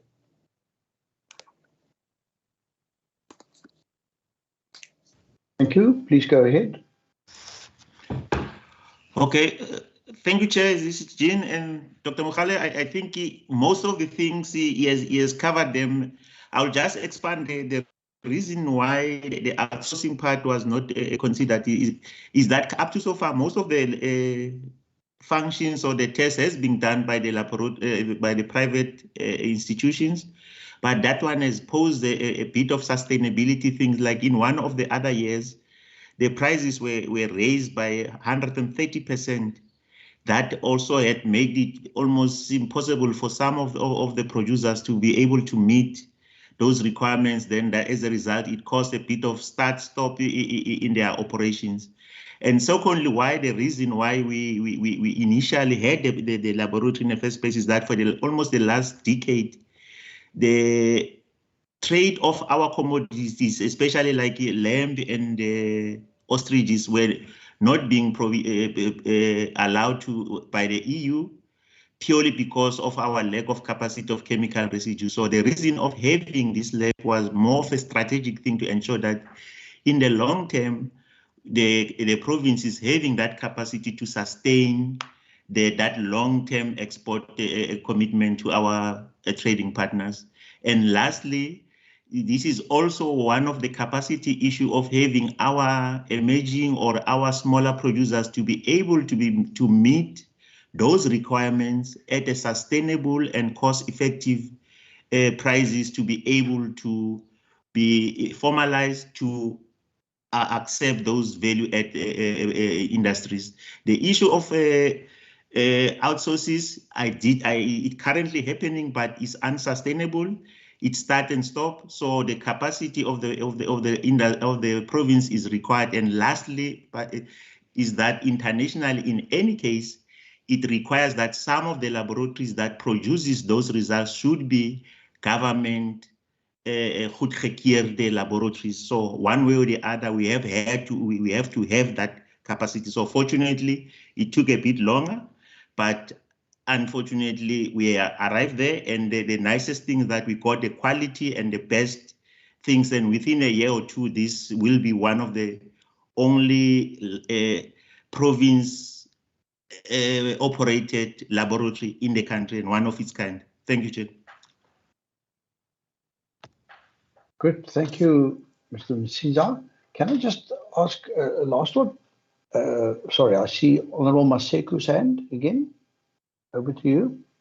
Thank you, Chairperson. I just want to confirm on the response of the HOD on the agri-processing.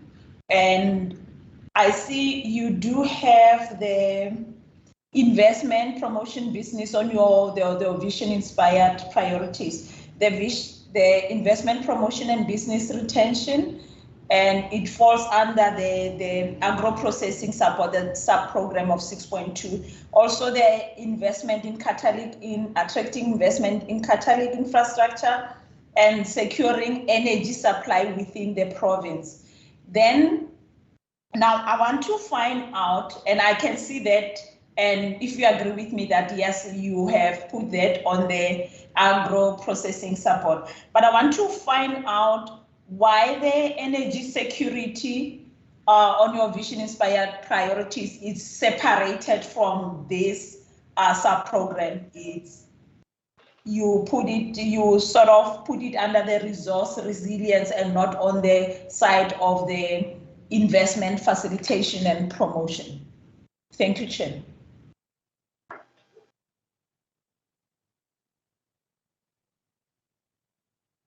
Thank you, Honorable Maseku.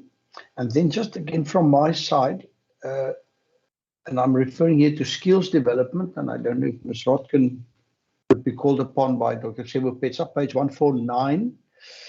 I think many of us at least are committed to skills development, and we recognize the importance of skills in taking forward not only agriculture but the country. Now, it seems to me in terms of the targets and the numbers of learners, it's been a bit of a mixed bag. And we also know that COVID-19 posed particular challenges to those that were used to face-to-face training. Now, in terms of the report, it says that you are currently looking at alternative training methods. And I think that is probably been one of the areas in which some of the biggest advances were made during the pandemic, is that many of our traditional institutions, colleges, universities, etc., have now moved to alternate means of offering classes or training, skilling people. Perhaps if you could just expand and tell us, what are you doing? I think earlier the word, at an earlier interaction, the word Moodle was also used. And my question is just, to what extent can we also move to online training in terms of agriculture? And to what extent do we still need, practical demonstrations and practical skills development? And how do you distinguish between the two, or how do you are you able to have what has also become known as hybrid models, where some of the theoretical knowledge are being presented by online classes, and where that theoretical knowledge is then built on by practical contact sessions? And perhaps, Dr. Sebopetsa, if you wouldn't mind also asking one of your officials to just fill us in that regard.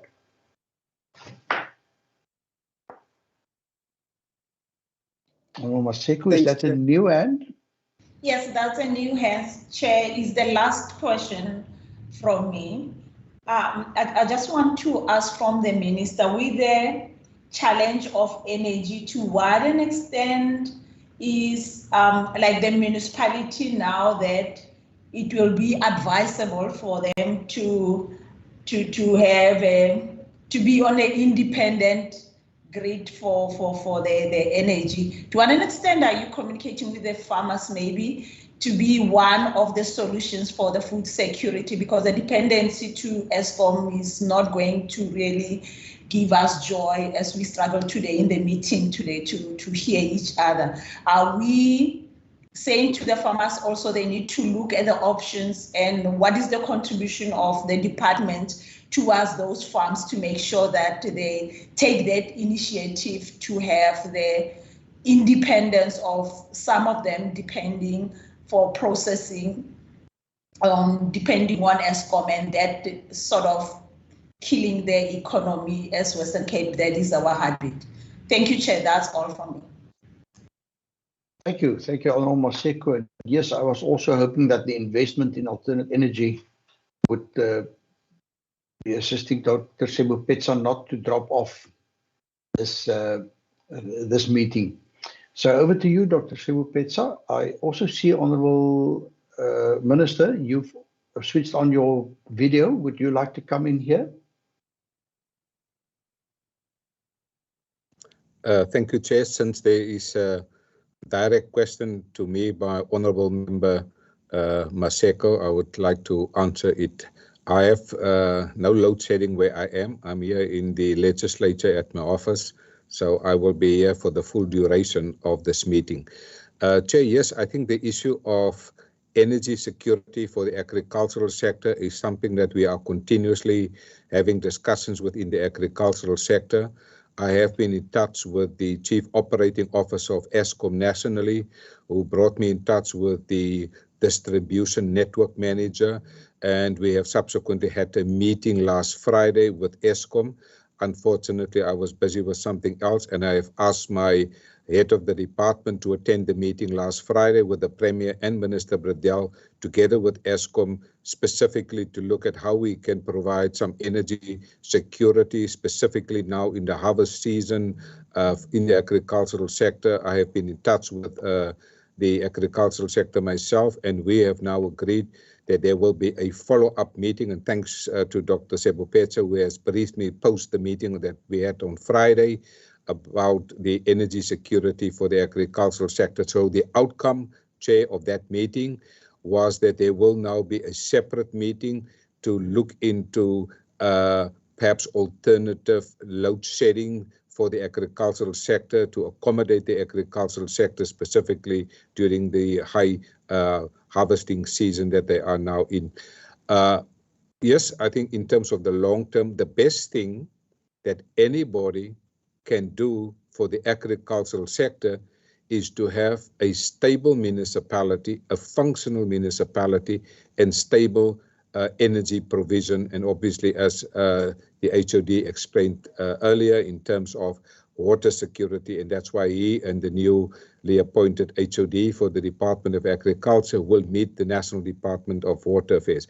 I think farmers are doing their own strategic planning in terms of energy, but we're in a regular contact with them, and some of the secondary municipalities here in the Western Cape is currently being supported through our Western Cape government through the Municipal Energy Resilience Program to see that we can become less dependent on a single source of energy provision, which is Eskom in South Africa.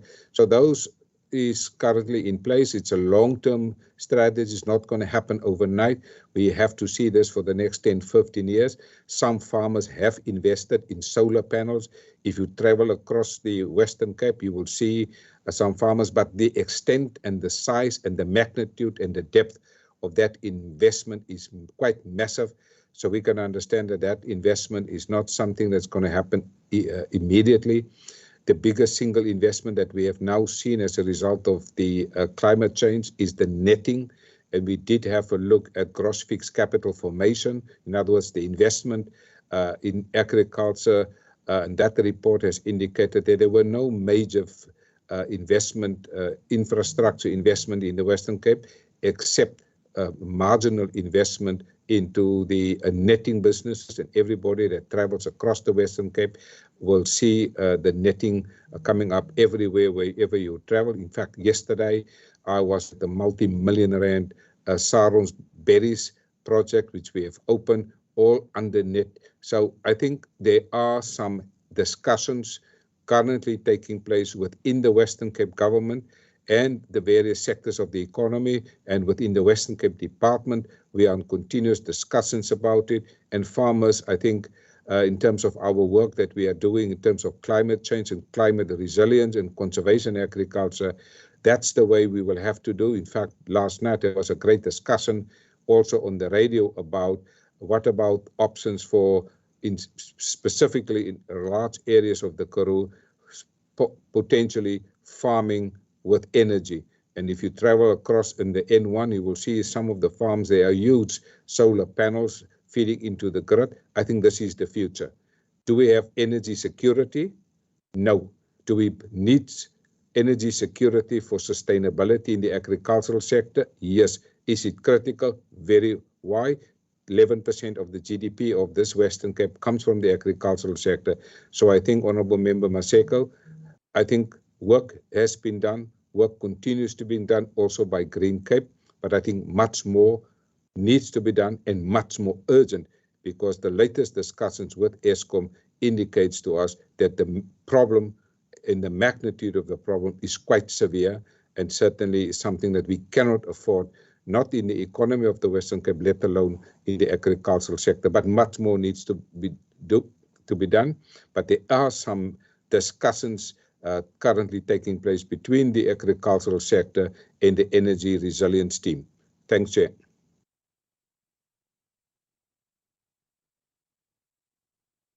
Thank you, Minister. And with that, then over to Dr. Sebu Petsa for the last words on Section B. Chair, thank you very much. My minister had covered good ground.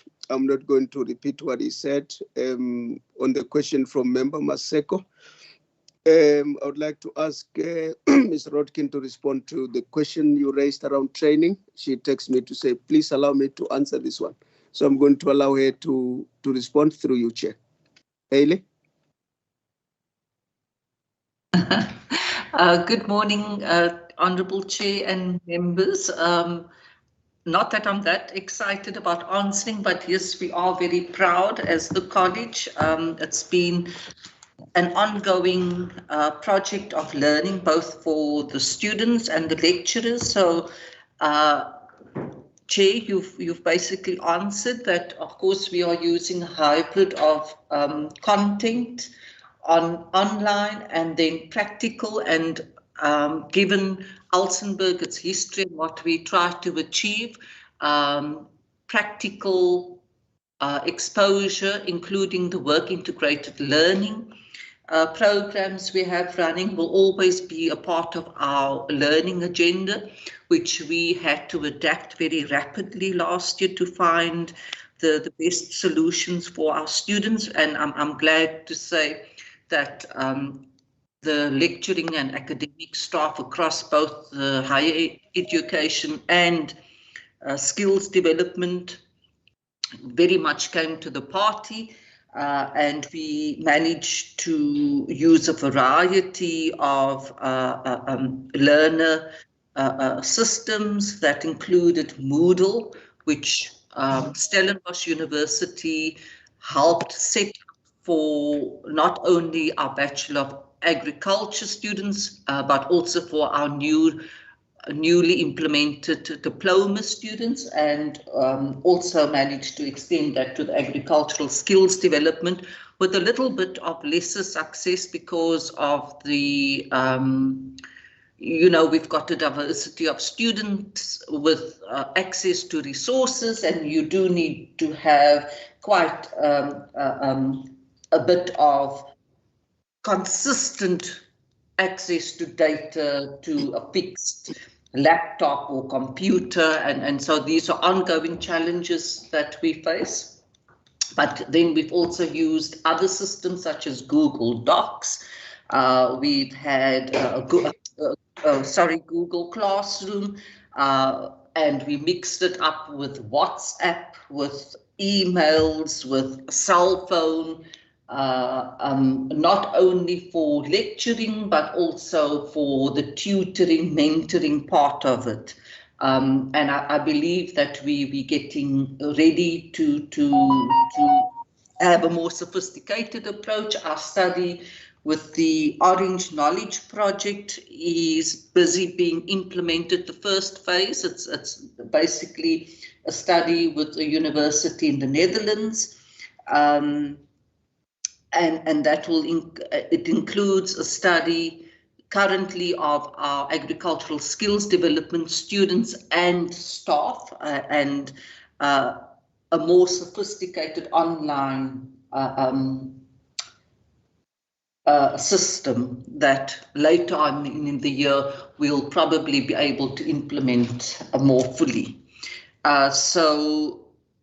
Chair, it's been a bit of a trial and error, I think, as it's been across the country and the globe, but we've managed to work out a system that suits Alsenburg. We bring back the students, particularly this year. We've learned from last year to do rotations where, for example, contact classes will be more or less 3 weeks, and then that includes content and practicals, and then 3 weeks online at home. Broadly speaking, although for students who are more resource challenged, we have them, if we are able to accommodate them, we have them stay over in the hostels. So that, in a nutshell, Chair, I hope responds to your question.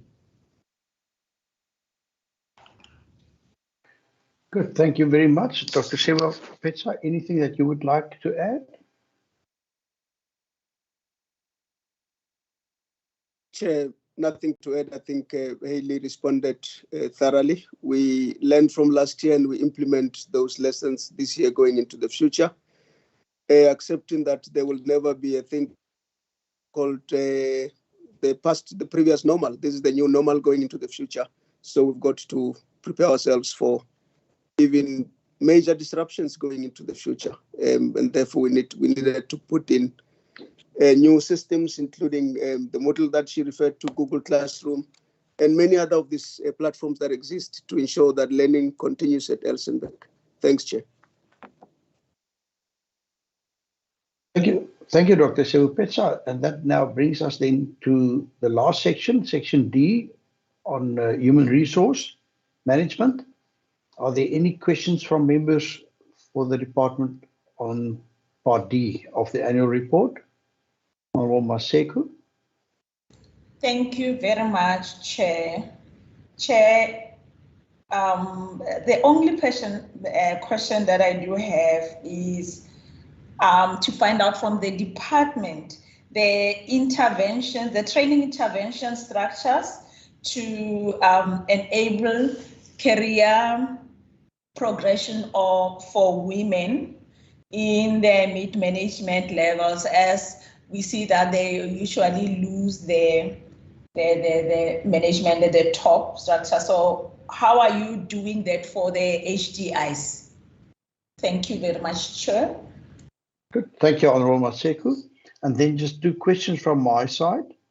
The first one is on overtime management. I can just imagine that this department has got some unique challenges. It's not only office-based work. And if you could perhaps just tell us, how do you manage the need for overtime, and to what extent are you able to then, when you sign an employment contract, expect of people to be able to work over weekends and even public holidays? I'm thinking of farms where, for example, cows need to be milked, etc. So it's not by choice that you sometimes need to ask your staff to work after hours and on weekends, but it's just one of those realities. And then secondly, I see there are particularly 2 programs, Program 7, Education and Training, that just responded, as well as 8, Rural Development, has got vacancy rates that are significantly higher than that of the other programs. So perhaps if you could just help us, why do we have such relatively high vacancy rates.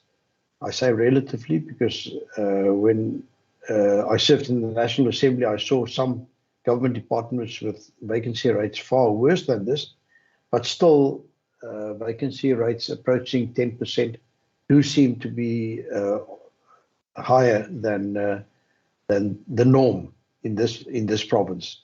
Perhaps if you could just explain why, and secondly, is this a problem that you've been attending to, and can we expect a better figure in this regard when we meet on the current year's annual report?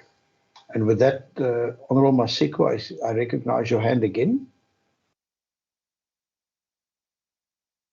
It's been taken down. Thank you. So, Dr. Psewupetsa, that seems to be the last round of questions. Thank you. Chair, thank you very much. I'm going to ask Rashida to respond to the training and career development for women in middle management. I would like her to respond to that. Chairperson, I'll ask Ilse to respond to the overtime and how we manage that, because you'd also see that the program that use a lot of that, it's program 5, and you have correctly indicated the challenges that we find ourselves there in. But I would like you just to reflect on the work we do there. Program 7 and 8 vacancies, yes, we definitely are attending to that, but it's also because of the size of the program. If you've got 3 people, say, just for argument, and there's 1 vacancy already, that takes you to 33%. So it's really a question of how big that program is, but just to give you assurance that we are constantly attending to these vacancies, and is something that we prioritize on monthly basis at the department when we engage. The one issue that remains on our agenda all the time is vacancies, the extent to which we need to address those. Because as you would know, we are a service delivery department. Our people are the means to provide services to the citizens. With that said, I want to ask that we allow Ms. Wenzel to start and then give Ilse a second. Thank you, Chair. Thank you, Chairperson. Firstly, I want to say that human capital development is now located within the Department of the Premier. But what I can add for the department is that we make sure that when, firstly, a while back, we had a skills audit done of all our mid-career staff. So all our ASDs, our assistant directors and deputy directors. And the purpose of that was specifically development. And in former years, they would have specific management programs for not just for women, but for all staff. And when we send our people on training, transformation is a very definite aspect of all skills development, including that for our staff. So we will look to see there should be at least 50% women. So whatever training is coming from the Department of the Premier for our staff is based on the fact that we look specifically at the gender, at the race, at the disability as far as possible. So in terms of our Employment Equity Forum, we will monitor this aspect. We will see, particularly in terms of skills development, how are we doing in terms of gender? So we keep track and monitor this all the time. In terms of our Human Capital Forum, we have the bursary program, and we also look at the transformation aspect, and it's, of course, women being one of the designated groups, we will look at that. And I don't know if Warren want to add from the Corporate Service Centre if in terms of specific programs for women that he's aware of. But whatever the province sends to us, we cooperate on that. This kind of training is not solely within our program, in our department anymore, but where we have control in terms, as I said, bursary programs, sending people on different courses, we specifically look at in terms of gender, but also race as well as disability. Thank you very much.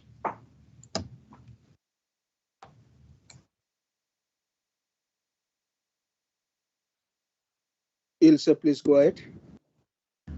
Thank you, HOD. Good morning, Minister. Good morning, Chairperson and members. Thank you for the question about the overtime. Yes, unfortunately, we have, according to the figures you have in front of you, 0.5% of our staff cost to the value of 1.86 million, rounded off, will go to overtime. The overtime mainly goes to the milking of the cows twice a day. And then during harvesting time, yes, overtime. And during planting time of the crops, yes, overtime. Limited overtime paid for maintenance, as we try to do the maintenance during normal working hours. However, if something happens over a weekend or a public holiday in terms of maintenance, a pipe or something, we have to have staff attending to that. We are sticking strictly to the overtime policy of the province, not more than 30% per month, and also the 10 hours per week. And that means we have to schedule our overtime very, very carefully, Chairperson. And we have really cut down on our overtime largely. However, we can eliminate or reduce our overtime by doing shift working. But shift working means you have to have more staff on the establishment. And that luxury, unfortunately, in terms of the COE, we cannot afford.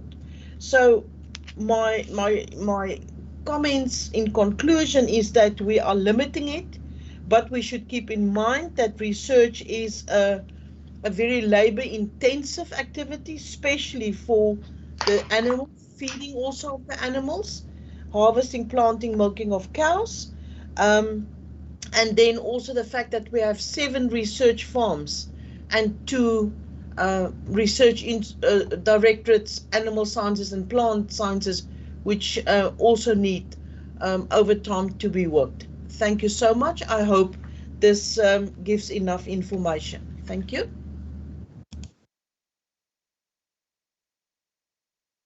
Anything more from your side, Dr. Sebopetsa? Chairperson, it's well covered. We also, in terms of middle management, are embarking on a mentorship program to mentor the young middle managers, to prepare them for the next levels, because we think that's important. Thanks. Thank you. And Honourable Masekwa, what I believe may be a follow-up question. No, it's another question, Chair, from page 223. Can I go on? Please proceed. Okay, thank you very much. Chair, I just want to find out on the issue of the, and I see there is a health promotion programs, including the HIV and AIDS, but I want to find out the health and safety policy because of on the table 3.11.2, that is in the Department of the Premier. But the question is, the different departments, they operate differently. There is a need from the Department of Agriculture to have contact sometimes.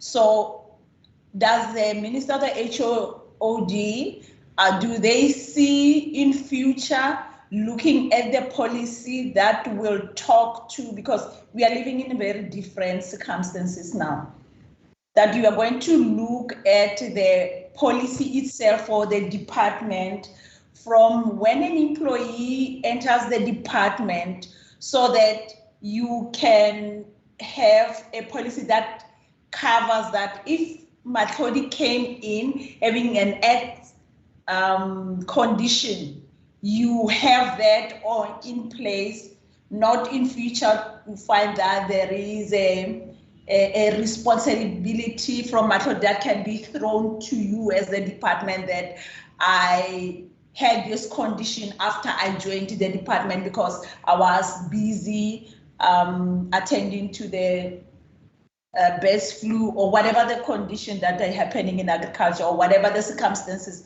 that forces the employees to go out there to interact with the farmers. Thank you, Chair. I hope it makes sense with the question. What is it that I want to find out? Thank you, Honorable Maseko. Over to you, Dr. Sewupetsa. Chair, thank you very much. I want to say up front that the fact that this is championed by .P does not mean that as a department we take a backseat in how health and safety is looked at the department. It's a very important area for any organization. So we are guided largely by CSC, not mean in the end that we take a lame duck approach, because in the end we've got to look after the wellness and the well-being of the 887 staff members in this department. That's priority number one, non-negotiable to myself, but also to the rest of management, that we've got to look after our staff. But we also have a colleague here from .P, and I'm not sure if he wants to say something around that, in which case I would ask that he comes in, Chair, but of course with your permission. Please proceed. Thanks, Chair, through you. Well, HOD, I think you've covered it, that each department does also have their own occupational health and safety committee. And that is driven centrally from the Department of the Premier, but is managed within each department independently as well. Thanks, Chair. Good, thank you. Thank you, Dr. Sewupetsa. Unless I've missed something, I think this has brought us to the end of the annual report for the Department of Agriculture. We still have the annual report for CACIDRA left to discuss. I want to say thank you very much for the way in which you responded to our questions. And if you want to add a last word before we break for 10 minutes, please, Doctor, go ahead. I will give the MEC an opportunity right at the end also to address us again. Over to you, Dr. Sewupetsa. Sure, I think from my side is to thank you and the members of the committee for supporting us throughout, and also giving us this opportunity to respond to your questions. For us, coming to this committee is always an important event in our work. And thank you for all the questions. And we appreciate the fact that you could engage with us on what we had promised the citizens of the Western Cape. And we responded as required. And again, thanks to you and your committee for the continued support and leadership. Thanks. Thank you. MEC, is it fine with you if we now break for 10 minutes, or would you first like to come in here? Chair, no, I think it's fine if we can break for 10 or 5 minutes. Yes, please. Please, I think we also need to, upload our copies of the annual report of CACIDRA. And with that, honourable members, my clock is now saying 11:31. If we could meet, can we say at 11:40, just under 10 minutes? I would appreciate that. Please stay online. And I also want to recognize the presence of Honourable America, who quietly joined us in the place of Honourable Bartman when she had to deal with the load shedding challenges in the area. You're welcome, Honourable America. And please feel free after the break also to take part in the discussions. Honourable members, so we will see each other at 11:40. Thank you.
I still see that we are quorate, and we will then go over to the discussion and the deliberations on the annual report of CASIDRA. And that, Minister, would you like to first introduce the report? That I will then go over to the CEO of CASIDRA, Mr. Symington. I don't know if his chair has been able to remain with us. I doubt it, but please assist me in that regard. So over to you, Minister Meyer, regarding CASIDRA. Yes, thank you very much, Chair, for this opportunity to allow the board and particularly the new CEO to present the report to the Standing Committee on Agriculture and Environmental Affairs. As you know, I have adopted an arm's length approach to the work that is being done by the CASIDRA, and therefore I would very much like to hand over to the chairperson and the CEO and the team of CASIDRA, except to say that I'm very proud of the work that CASIDRA is doing. And as you know, the Minister of Agriculture is only the sole shareholder of the state-owned company CASIDRA, and I'm very proud of the work that they have been doing under most difficult circumstances in the year under review. One of the most important things that was done under review is also to deal with the situation regarding the former CEO, but the board is quite able to discuss this. I would also like to confirm that I have attended all the necessary statutory meetings that is required of the MEC to attend these board meetings. So thank you very much, Chair. Back to you.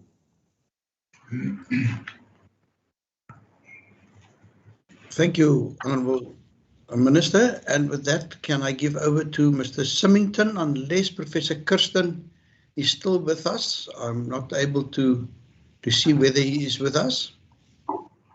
I don't think so, Chair. And he did advise this morning that it was very unlikely he would be able to come to the second half of the meeting, unfortunately. So thank you. Mr. Symington, thank you. Stuart, please proceed. Please give us an overview and then also introduce the annual report. Thank you. Yes. Well, firstly, Minister Meyer, thank you again for your continued support. It's noticed and always appreciated. It was a very difficult year, the 2020-2021 financial year. Everybody succumbed to the black swan event of the COVID pandemic, but what was refreshing for me personally to come in was to see, looking back on the year that I essentially missed, was how dedicated CASIDRA people were in jumping in, getting their essential work permits and keeping service delivery going. That was for me very commendable and admirable. And as was mentioned earlier, a lot of people worked overtime at nights, on weekends, and did it for the love of it right now. That's how we do it. We did notice that priorities changed, of course, and CASIDRA focused on implementing 5,000 plus food gardens in very close collaboration with the department. That was way beyond projected targets. As I mentioned earlier, they worked night and day and on weekends at times. But it was a vital initiative given the severity of job losses and the number of rurally based poor people who became food insecure last year. By necessity, CASIDRA had to also focus its attention on cutting costs as the economy shrank considerably during the year under review. And by year end, I think CASIDRA had cut its budgeted costs by around 9%. So that was also a fiscal prudence that we implemented in the year of need. Unfortunately, the drought continued to take its toll on the two farms that we manage at Marlinsdale and Baikrol. But through careful management, everyone still has their jobs there, and the farm survived the worst of the COVID storm. Having visited those two farms myself and spoken to employees there and the managers there, it's very evident that you need two essential ingredients to farm. You need electricity and a reliable supply, cost-effective, reliable supply, and you need water. But you need enough water and you need clean water. And certainly on Baikrol, it's part of the Karoo area where it's Klein Karoo, it's still drought-stricken. Marlinsdale at least had water this year, so things improved. And it was somewhat saved by the dairy that did well. We've managed to continue supporting our smallholder farmers with the CAST funding, with the aim of progressing them into becoming fully fledged commercial farmers.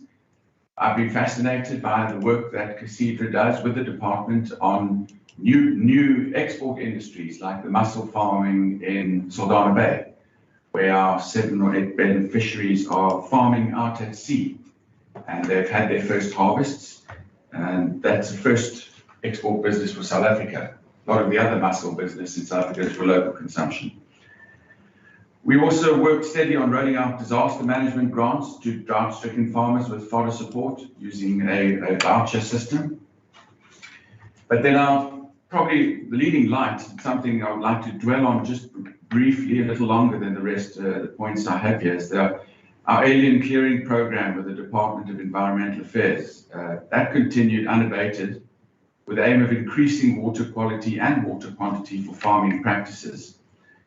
Now, there's been an interesting development, and there's finally an offtake, or there's people prepared to buy the biomass that's been harvested because they are using it to burn for fuel in a carbon neutral burning situation through patented technology that they've developed just on the other side of the mountains here near Worcester. And you can generate power burning in a burner boiler system, and there's an opportunity to generate electricity here. So just echoing what Minister Mayor said earlier, was that we can probably do all we like here in the Western Cape and carry on with all the major initiatives that we've got, which are commendable. But if you don't have electricity, there's going to be a problem, and it's going to be around for a long time. So there's a big opportunity here for agriculture to step in, because the alien vegetation in the Western Cape is rife, and that's the fuel you need. I believe in the Breda River, for example, they've got 75 years worth, just in the Worcester area, 75 years worth of harvestable material. And I know the Eden district, for example, is jam-packed, and there's intentions to clear that region as well of alien vegetation. I noticed, I think it was Minister Moraes' comment, or Honourable Moraes' comment earlier, that why are we taking alien trees out for the bees, for example? But really, at the end of the day, a blue gum will suck 600 litres of water a day to feed itself. And the bees are usually pushed to one side of the orchards, and they happen to be often on farms under blue gums for the shade, but they are moved when they cut the trees down, so the bees don't get disturbed. I checked that information earlier this morning. Our rural infrastructure team has done us proud by bringing various river projects to completion. The flagship project in the last financial year was the Holsloot Weir in Rawsonville, and the picture of which is on the front cover of our annual report. These projects involve building groins and weirs and restoring river vegetation to prevent soil erosion and the loss of farmland in future floods. So I think it's a great project. I would call it a very proactive project, protecting our future, where a lot of stuff can tend to be reactive these days. Also, in close collaboration with the Department of Agriculture, we continue to offer bookkeeping support and financial literacy training to about 45 smallholder farmers. Our whole financial record keeping unit deals closely with that. There were a number of other initiatives we don't have time to mention here in detail, but we were happy to wrap up the year with another unqualified audit report from the Auditor General. So I got to meet Ashik Ali and his team. I think Ashik's joined us this morning, so it's good to have you here, Ashik. And their very thorough investigation of our financials was refreshing, and we thank them for the good work that they did. We also concluded the year with 6 new priorities to refresh our business going forward. And one of them is finding sustainable funding. And interestingly, what we did discover was that in trying to raise additional monies for activities by other government departments, other than the Department of Agriculture, we found in certain cases like DDAT that they were reticent to use CASIDRA until the court with the AG, the court case with the AG had been resolved, and that has been resolved. So we hope to re-establish connections with other departments. And finally, we had a significant change in the composition of our board. where we onboarded 5 new board members, 4 women, so it's thumbs up for women power here, finally, and 1 gentleman, and all of colour. So that's added a new dimension to our board. Very pleased to have effected the necessary changes on that front. I will, with your blessing, Chair, lean heavily on my colleagues today, because I was only present for 1 month of the year under review. But I see amazing work has been done looking back, and I commend the team here with me for the efforts they made and our colleagues here in the building. So that's it, Chair, my very high-level summary of the year. Thank you. Over to you. Thank you for that introduction. And I see Professor Kirsten has just been admitted again to this meeting. Excellent timing from your side, Professor Kirsten. Thank you very much for joining us. The CEO has actually just made these introductory remarks. I don't know if you're in a disadvantaged position in that you don't know what he said probably, but if you also want to just address us and take us through, the last year, what your observations are, and particularly in your new role, and congratulations with that. Perhaps you would just like to give us a glimpse of how you see the last year, but also the current year and going forward. Yeah, thank you, and thank you again for the opportunity, Chair. The board voted to appoint me as the chair by surprise, so and it's great to be responsible in this role. I think the Minister Meyer made, in essence, summarized the year very well in his opening remarks. And as CASUDA being the implementing organization and agency for the Department of Agriculture, and a number of other departments also probably felt the same sort of effects of the pandemic and the responsibilities that were created as a result of the pandemic. So it was a challenge, and also with COVID cases amongst the staff and managing the head office in a time of this difficulty was quite tricky. And also at the time when we had the absence of a CEO and Mr. Van Zyl taking care in that capacity for most of the year until we appointed the new CEO. So a number of important things, and I can also support Minister Meyer in saying that this CEO has done amazing things to bring about calm and new direction to the organization, and we as board members had a strategic session towards the end of last year, in November, to focus the organization through the difficult time, not only because of its limited budget, but because of the new challenges to the sector and to the country itself. So we probably need to think about how we structure the organization in the future to make it viable and to ensure its viability. I think that's an important task ahead.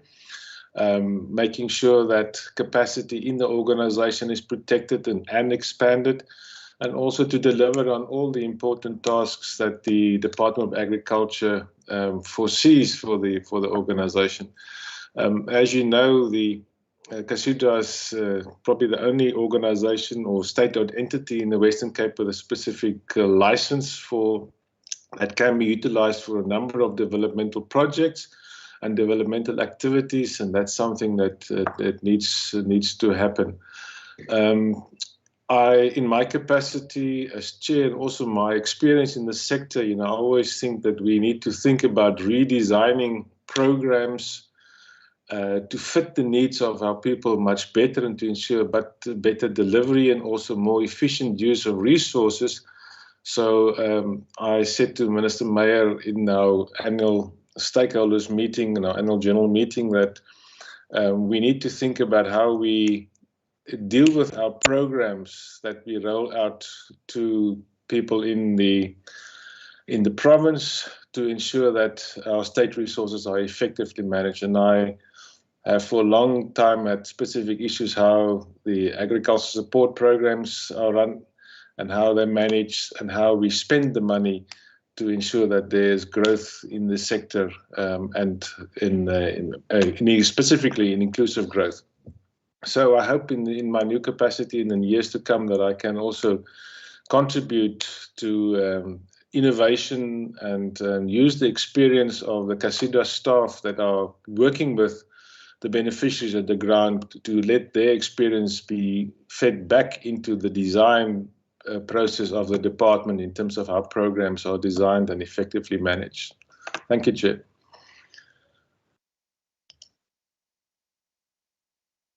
Thank you, Professor Kirsten.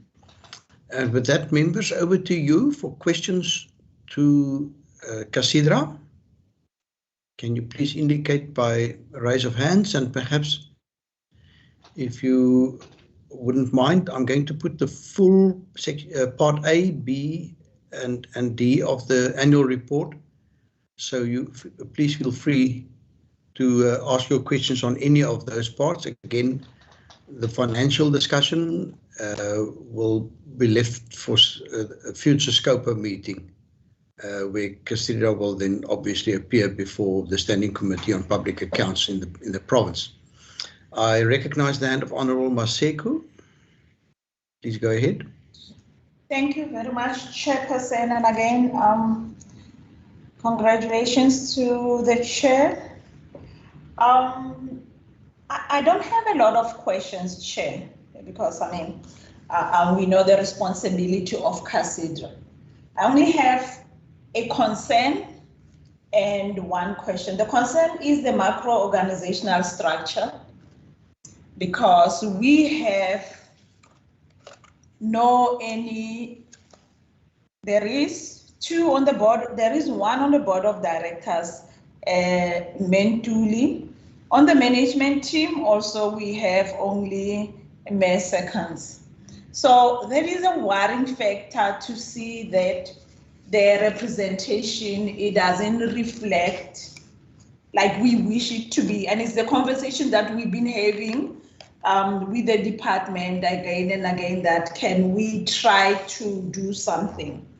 So I'm going to ask again, Minister, to look at that in future, as we get to as the other terms they expire, let's try to see that we can get the women representation into these boards so that they can also be decision makers. We do have capable women that can be there. The same applies to the management team. Minister, can we please give opportunity to the women that are available? Can we, as the department, can you go an extra mile to make sure that you go out to search, if we have to headhunt, to do their chairperson, to make sure that there is representation of women in in decision-making positions, because this is not a very good reflection as you look at it. And I'm not doubting any capability of anyone that is on this executive authority or the board of directors or management team, but I want also to see women being represented, women taking decisions about women in their communities, to bring the female part of it into decisions, to make sure that we are also represented and part of the women that needs to see that happening. And I know it's not only me, so I'll just talk about it again and again because it's a concern. But the question that I do have, besides that concern, is the total number of I see we got a lot. Where's my paper? Okay, we have about 5,482 food gardens and 128 community food security gardens. How do we monitor, how do you monitor the sustainability of those gardens for food security? And with the drought that we acknowledge is there, how do you make sure that those food gardens or those community gardens are really being managed accordingly to save water and to, again, have access of the water within the different communities. Because it can be, we have 5,000 and something that you did, but when we go back to look, we'll find that it's less than the reported number. So I want to hear, how do you go about to make sure that it's sustainable? And if you did go back to check, how many are still really active for the food security? Thank you, Chair. That's all that I have for Cassandra. Thank you, Honourable Maseku. Honourable Maseku, you've indicated that's all for now. Can I just ask any other members that would like, please, to take part, please indicate by raising your hand. Then I'm just going to have the following. There's been this emphasis on the One Home, One Garden initiative, and there's quite a significant budget set aside for this. Also, there's been an initiative of community food gardens from the Department of Agriculture. Can I just get clarity on whether these are different initiatives and to what extent do they then link up with one another? The second one is, I attended a function by the National Department of Agriculture, Land Reform and Rural Development some 2 weeks ago in Citrusdal, where the National Department dispersed about 600 kits consisting of seed, fertilizer, spades, forks, and whatever is needed to establish a food garden at home. And I'm just concerned that the National Department do not have the capacity. I doubt whether even Casidra and the Department of Agriculture has got the capacity to really oversee that those implements that were handed out would be used for its intended purpose. So to what extent can we and the National Department support one another in these initiatives? And also, during an earlier question regarding water, the cost of water, etc., to use municipal water for vegetable farming seems to be not very economical. And perhaps if you could just help me, how do we overcome the issue of the cost of water for these One Home, One Garden initiatives? And I'm referring to page 21 of the Casidra report. Then on page 25, there quite a number of targets were set. Again, I think the targets were overtaken by this initiative of the number of food gardens, etc. But it's when targets are set and then exceeded by the factor that in this case did happen, on the one hand, one can say that's an excellent achievement. On the other hand, I'm just concerned that it might also be a sign of poor planning, or what a former municipal manager in Stellenbosch used to call adhocracy, where there's no long-term investment planning, etc., but that suddenly somebody gets an idea and wants to roll out that idea. And then, if I may jump to page 43, where Casidra has got its range of right at the bottom of page 43, the average personnel cost per employee in thousands. Now, at the bottom for unskilled labor, and may I say, and I don't think it's limited to Casidra, but we see this enormous gap between the lowest paid and the highest paid workers. But the average cost per employee for unskilled workers, 24,000 Rand per month, which comes down, in my mind, to about 100 Rand a day, which is not adhering to the minimum wages, for example, for agri workers. So is that really for the bottom 59 employees, the lowest paid employees, is that really the average cost And could it be that there are some people that are earning even less than 2,000 Rand a month while on the staff establishment of Casidra? It just boggles my mind that it raises a red flag for me in this regard. Perhaps you could just put my mind to rest in this regard. And with that, over to you, Mr. Symington. Thank you, Chair. Just to go to Honourable Maseko's concern about the macro-organisational structure, particularly referring to the board composition. I saw Chairman Kirsten, your hand was up. Do you want to respond to that? Would you like me to respond? Yes, thank you, Stewart. Yeah, I was just going to say that following the previous comments made at the Standing Committee and also an activity by our previous chairperson, Ainsley Moores, and the Nomination Committee, we've changed the board composition considerably, and you will note this in next year's report when it's tabled that there's a much stronger female representation on the board. I think we still have some work to do at the management level, but at least we've taken at heart the comments made, and there's been action taken. And I think, Stewart, if I remember correctly, 3 new women board members in the Casidra board. I think, Stewart, then you guys need to take it further. I think David, yourself, and Lunice will need to respond to the various questions that were raised. That's fine. Thank you, Chair.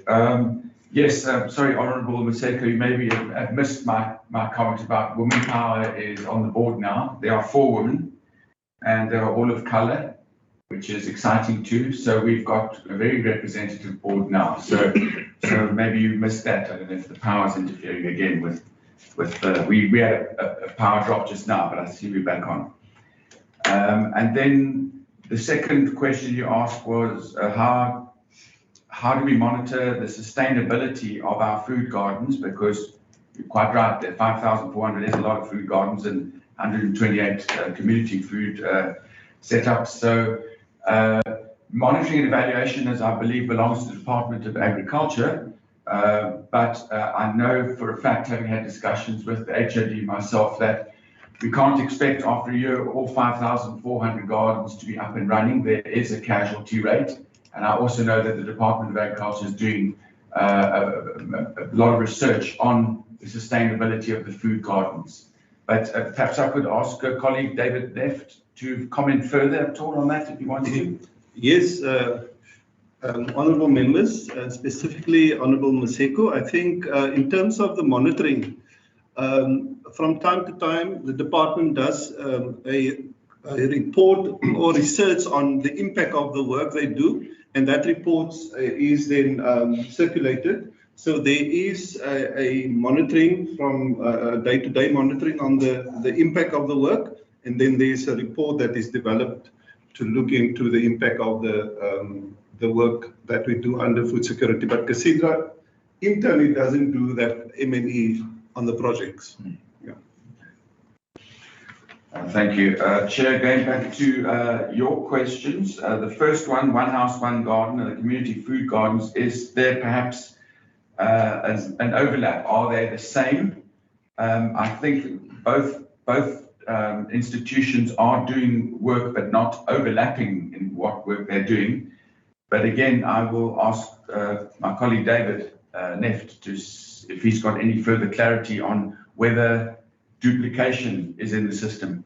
Yeah, well, so I want to call it, this is how we brand the work that we do under food gardens. So the minister perhaps can also come in terms of the one home, one food garden is the way we branded the work that we do in terms of the food garden, so that we implement across the province.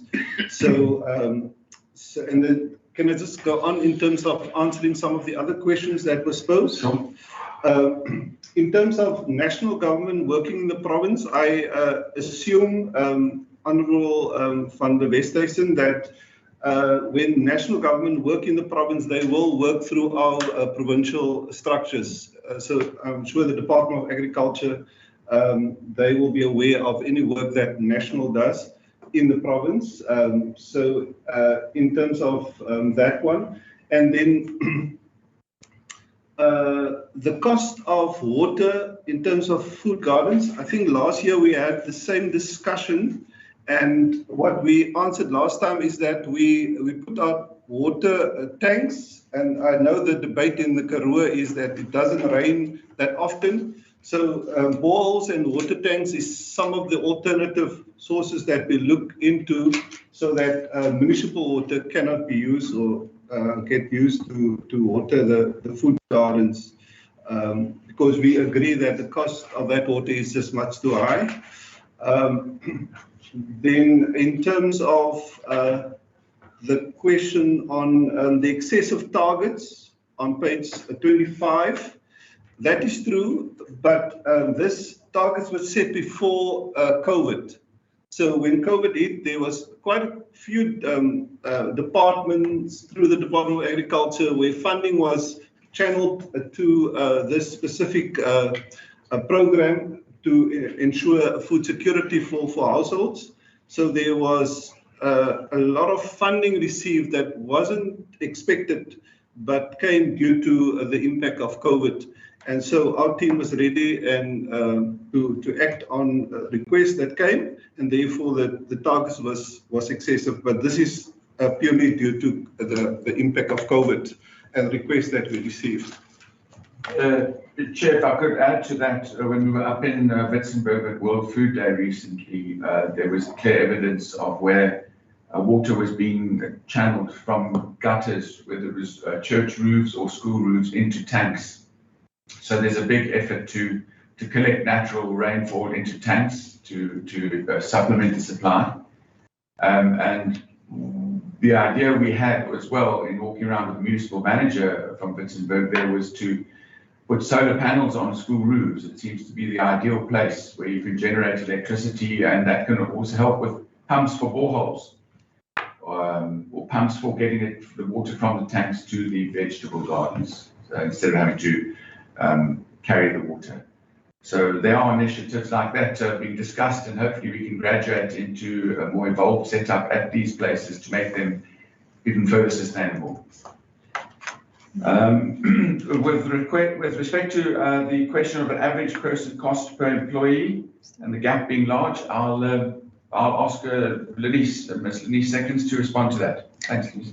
Good afternoon, Chairperson, and thank you for the question, and members. If you go to page 43, I actually have to apologize. There was an error at printing.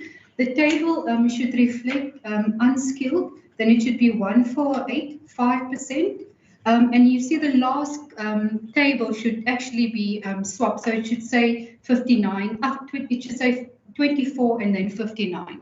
So that brings our average cost up for both farms. Unskilled refers to levels 1 to 5 for Vaikraal and Normalenstein, and both farms are well above minimum employment rates. Chair, perhaps we can offer to send a corrected version of that table for clarity's sake. Thank you, Chairman.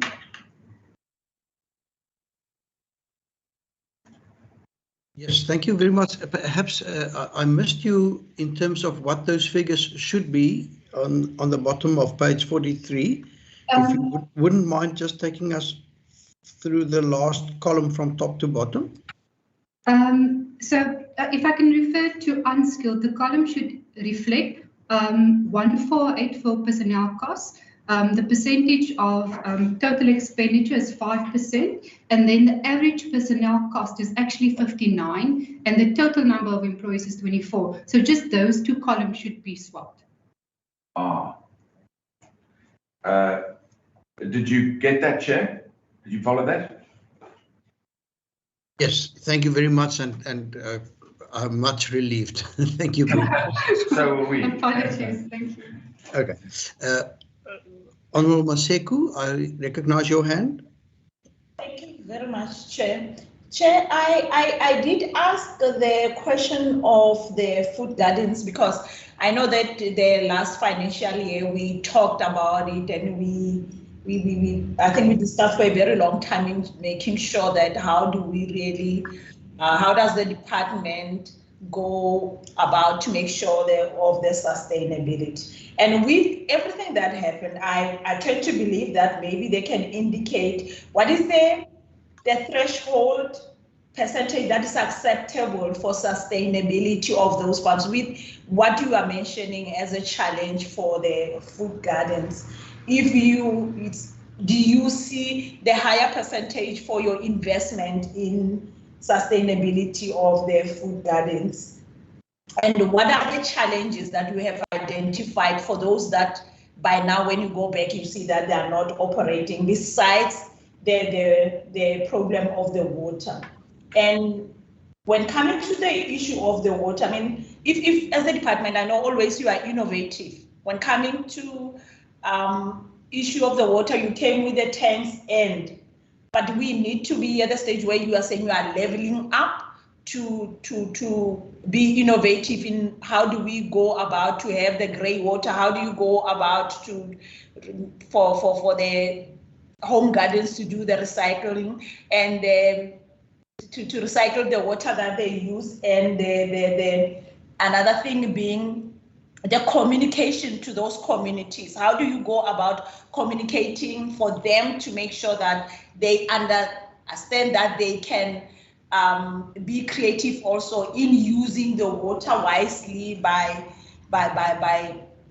you as a support system of, usually you have the info pamphlets that you will make the pictures for them to understand that. Are you doing that to communicate that for that sustainability? If not, what is it that you are doing to level up? Because you see as something that is important within the communities, as you brand, you use the marketing strategy of one family and one garden. How are you going to make sure, if that is not happening, to make sure that really that, because I've seen it working and I've seen it making a huge difference in our communities, and it's something that I'm passionate about. If the department and Casidra have to continue doing that, but there need to be a level up to make sure that others that have fallen out in the trenches, within the trenches, we can go and resuscitate them to come back so that that food security is there. Thank you, Chair. Honourable Maseko, and perhaps Mr. Symington, if I, quite frankly, that table at the bottom of page 43 still doesn't make sense to me, even if I make that adjustment. Just look at the totals. The number of employees right at the bottom adds up to 350. If you switch it around, that's also swapped, Chair. Sorry. Okay, yeah, thank you. So it's not only the 59 and the 24 that should be swapped? It's the 350 and the 90 as well. Okay, good. Thank you very much. That all helps. Okay. Then can I just ask, I know when you're dealing with relatively small numbers of staff, that one or two vacancies can influence your percentages quite significantly. But while I understand the vacancies at Waikaral and Amalienstein, obviously, you know, if there are no crops and if you have to cut back on your number of animals and so on, then obviously, and you need to save money to make the books balance, then I can understand the high vacancy rates at those farms. But the 16% vacancy rate at head office also seems to be fairly high. Then also this 17% of your staff left in the last financial year. This in a year where, you know, I'm not, you know, many other private institutions had to lay off staff, etc. I think the opportunities for staff in the private sector was limited, and still, you know, if you lose 17% of your staff in such a year, I can just imagine once the economy picks up again, what the risks might be to retain staff. And I presume you have, you know, interviews with staff, and and from that you've drafted that table saying why staff has left. But perhaps is this something that we should be concerned about? And then there's another interesting figure, and that is that about 11% of your staff establishment were disciplined during the year, and it seemed to me were found guilty during such disciplinary procedures. Now, on the one hand, I want to commend you on the fact that you do discipline staff. I think it's in general something which in the public service is not utilized to the extent that it should. But again, 11%, 1 out of every 10 staff members being found guilty in one financial year does seem a little bit high. And I'm not concentrating on the disciplinaries itself, but I'm just worried about the ethos in the organization. We just heard earlier this morning about all the training that the Department of Agriculture is doing in terms of ethical behavior, etc. And it just seems to me as if there might be a need for similar training at CASIDRA. And Mr. CEO, if you would just help me understand this and perhaps just expand on what are your intentions, what are your plans in this regard, or is this something which you believe is normal and we must just accept that this will be the norm in an organization like CASIDRA? Over to you. Thank you, Chair. Just to go to Honourable Maseko's questions, perhaps I could ask the HOD just to consider her question of what percentage threshold would be considered fair as sustainable food gardens versus unsustainable.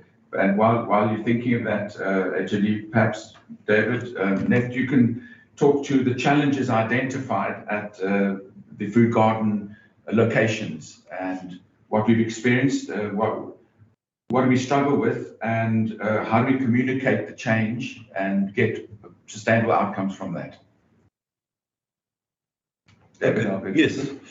I think one of the major challenges with food gardens, especially in certain communities in the Western Cape, is the issue of theft and the danger to actually operate the food garden in some of that context.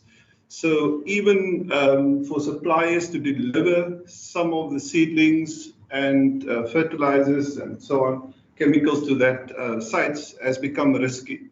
So and when we've put up in some areas tunnels or infrastructure, some of that actually gets stolen and vandalized. So I think that's some of the major issues in terms of food security projects in certain areas.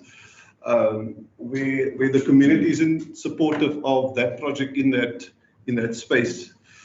So I would say that for me at this stage is the major issue, besides the issue of sustainable water and of course training of the participants. Yes.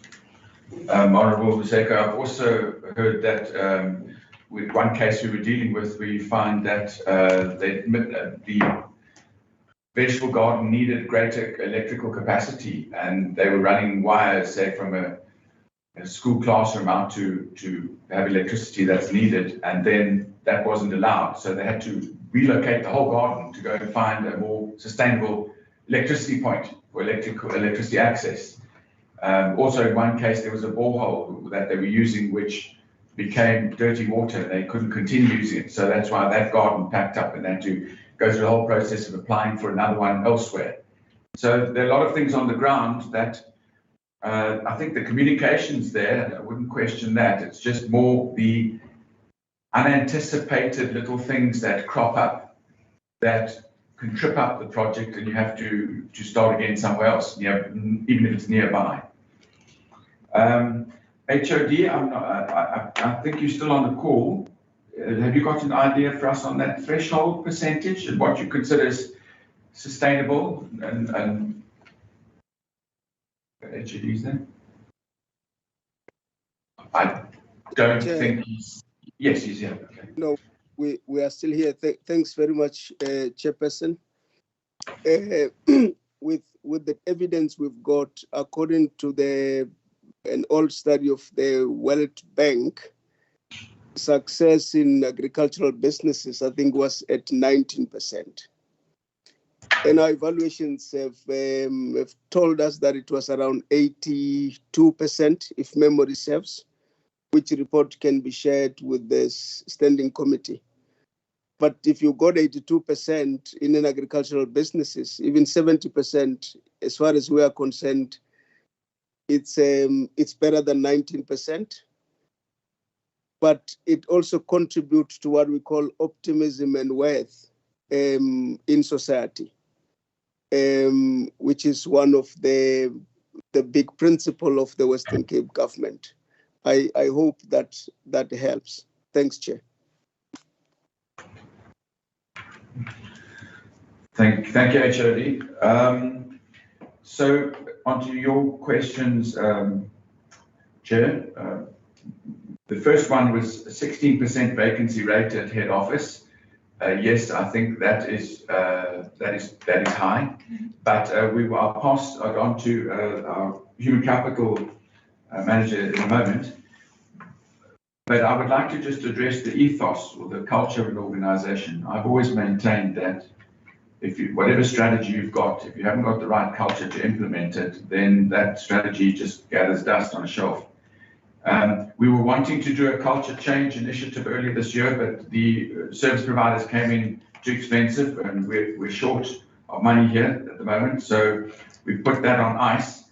But it is always, when I walk into a company, one of the first things I do is to make sure that there is a team spirit, there's definitely a cohesiveness where people get onto the same page and have the same attitude towards what's expected of them in the building. So that one's on hold for the moment, but I'll pass over to Denise for the human capital questions. Thanks. Thank you, Chairperson and members. Thank you, Chairperson, for that question. Just on the 16% in terms of head office vacancies, out of the 8 people or employees that left, 6 actually left for better opportunities elsewhere. 2 started their own businesses. And then I think when you spoke about the financial impact in the year that we've just been under, the expiry of contracts actually speaks to that. So in that, we had 5 expiration of contracts, which meant that there was no funding available for new positions, which is project-related staff. And then I just wanted to make one comment on the disciplinary. The disciplinary record speaks for both farms and head office. So collectively, we're talking about 7 written warnings, 2 final written warnings, and 2 dismissals for head office as well as the farms. Thanks. Thank you, Chair. Back to you.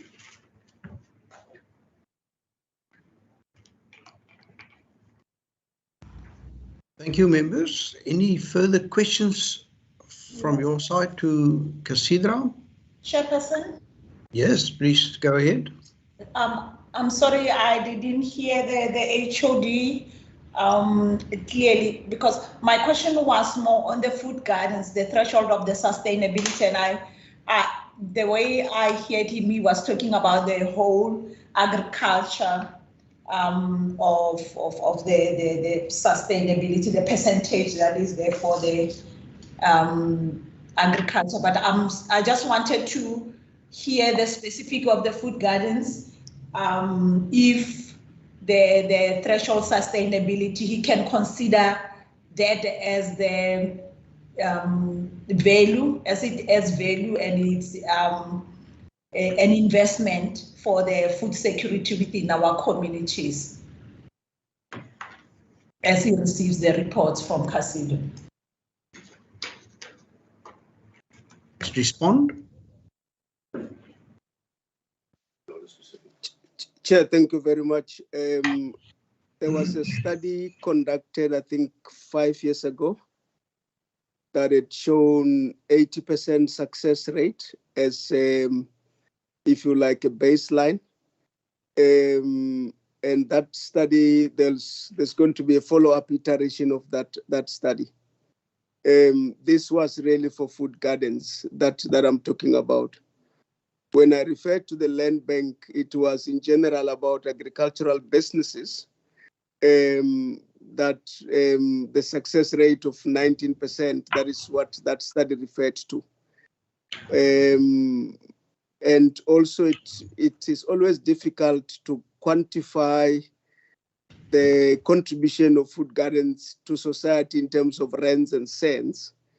My minister will tell you a story about what it does also to mental health, what it does also to optimism and a sense of worth, but what it does to people that could not do things. I mean, I can tell you a story of a lady in the metropole that said to me at one point, look, tonight I'm going to eat produce from my own garden. That's a senior citizen. Many of us may not relate to that statement, but it means quite a lot to her that in her own household, she's able to put something on the table. So that's really what I referred to. But the results of the study I'm talking about can be made available to you, Honorable Chair and members. And this one that the team is embarking on for this financial year would also be shared, because that also continues to build solid evidence that begin to shape the work that happens. I hope that suffices, but I see my minister is wanting to add to that. Thanks. Yes, thank you, Chair, and thank you to Dr. Sebopetso, and thank you to Casidra for the comprehensive answer. I think given the fact that we are in a global pandemic, there are also other factors that are kicking into this whole discussion about food security and vegetable gardens. One of those things is when the Western Cape government assess what is happening, where do we need to reshift our focus, and we have shifted our focus to three things: economic growth, safety, dignity, and well-being. And the vegetable gardens, whether it is home gardens, whether it's community gardens, whether it's gardens at schools or clinics or ECD centers, the main focus is also on providing dignity and well-being to those communities. I have been, together with Casidra and the team, to a number of these particular gardens. And for example, when we went to Lentegeur Psychiatric Hospital, we were informed by the psychiatrist at the Lentegeur Psychiatric Hospital that the vegetable garden is now also being used as part of psychiatric healing at Lentegeur Hospital. So given where we are in South Africa, given the challenges of the whole issue of mental health and well-being, which is currently a big matter that we currently have to deal with, but also on a global scale in the world, is the issue of people's mental health. And so I was very pleased to learn from the psychiatrist that when the psychiatric patients comes out of the hospital, move into the vegetable gardens, they can immediately see the impact and the psychological healing that it has. And I believe the same can happen also in society in general, but also including some of these lessons that we learn from the vegetable gardens at the school level, at the ECD level, into the whole nature of the curriculum development. So I think it is also has a big psychological impact. What Casidra has also done is also in terms of water security is use the grey water system as they have explained, and we encourage people. In fact, I went also there to the northern parts of Matsikama, and there we have seen the impact of grey water system working very effectively, as we all know that Matsikama is one of the driest areas. I think given where we are and the scale of the pandemic and the impact it has, I think it is also important that we appreciate the psychological and social impact of vegetable gardens in the society, as they quoted from the example of the psychiatric institution. Obviously, as a government, one of our principles is sustainability. So yes, given that we are the 30th driest country in the world, we are obviously concerned about the impact of water and the sustainability.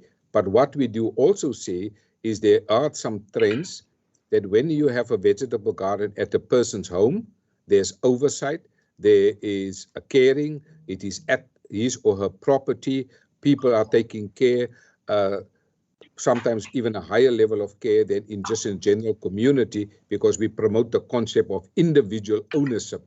And people have great pride when we go there. And with Dr. Slami, I think certainly with her knowledge and her expertise, now also in charge of this, I think she brings together with Casidra new impetus, new focus into the vegetable gardens. Well, Dr. Sebopetse has indicated about the research that was done, because this government also believes in data and evidence that must inform our decision. In a way, we have now shared with you narratives, stories of what we have seen, but these stories must also be backed up by hard evidence, because this government believes in evidence and data-led research and governance here in the Western Cape. So I think we are in the early phases of this pandemic, but we see the devastating impact. And I think when you involve in vegetable gardening, you have to go down into the earth, you have to go on your knees, and that's also a spiritual lesson for all of us during this global pandemic. Thank you, Chair. Thank you. Honorable Maseko.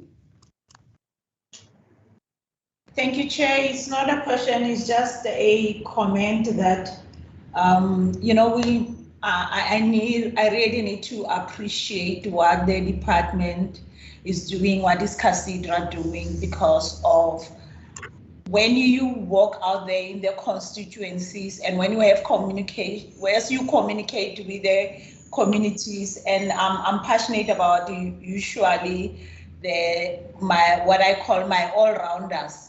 The mamas out there, your auntie Sarahs out there that are very passionate about their gardens, because they don't have to have a stress about the responsibility of what is it that they are going to eat on a daily basis because of dependency on those food gardens. So I really have to say, we, on behalf of my constituents, which is Brede Valley and Langeberg, that we really appreciate the guidance that you are giving those communities, because sometimes it's not about you being there, it's about the information that you put on their systems that they can read, they can implement.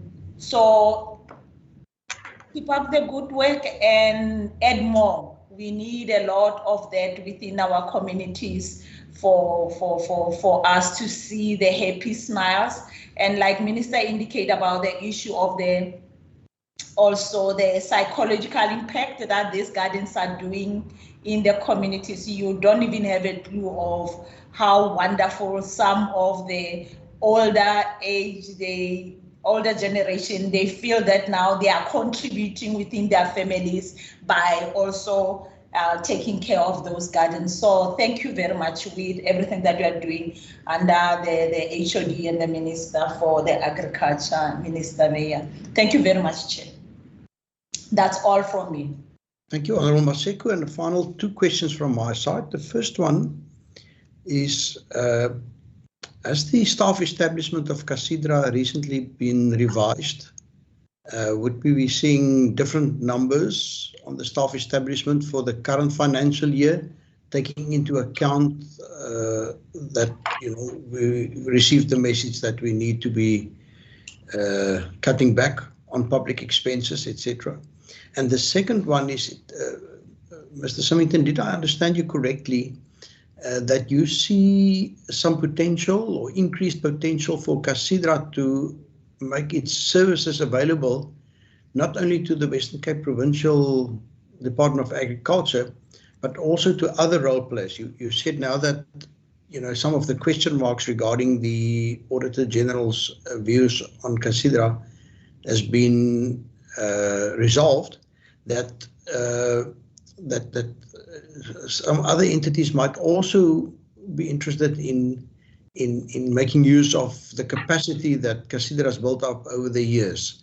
Or how do you see the future, particularly in terms of dwindling budgets? Thank you. Thank you, Chair. I'll just ask Ms. Lenise Seconds to answer your first question while I ponder the second one.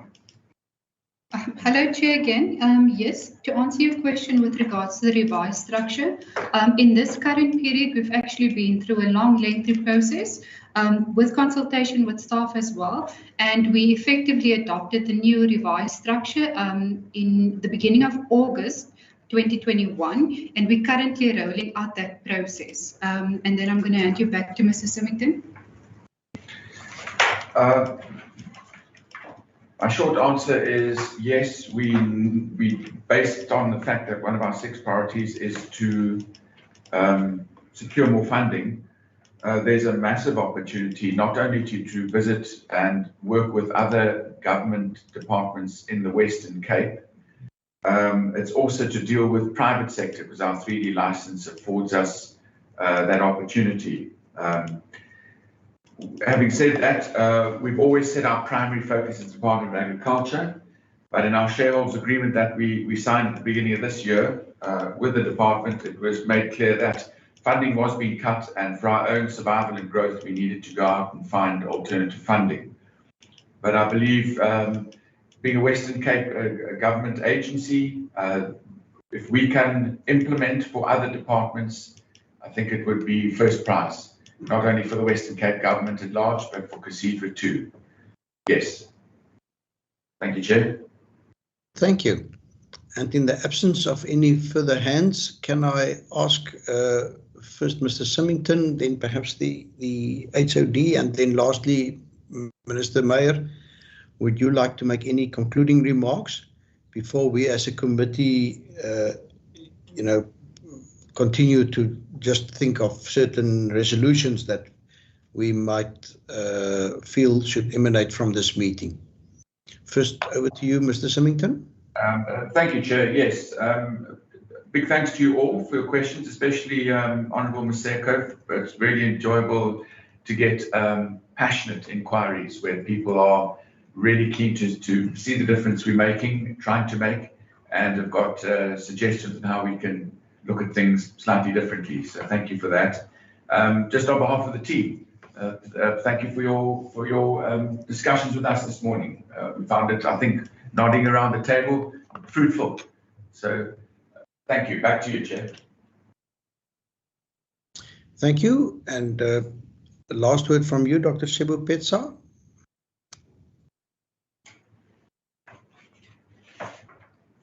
Chair, again, thanks to you and the members, thanks to CACEDRA, but more importantly, thanks to my minister who continue to provide leadership and support for us to do what you see in the annual report. And also want to thank my management team who are also here for taking part in responding to the questions, but also for doing the work, because what you see in the annual report is effort of this management and the total staff of 887 staff of this department, and of course the farmers, the farm workers that contribute to the sector. We are all indebted to all of them. And that's my final word. Bye, Dankie and Totsins. Thank you. And lastly, MEC Meyer.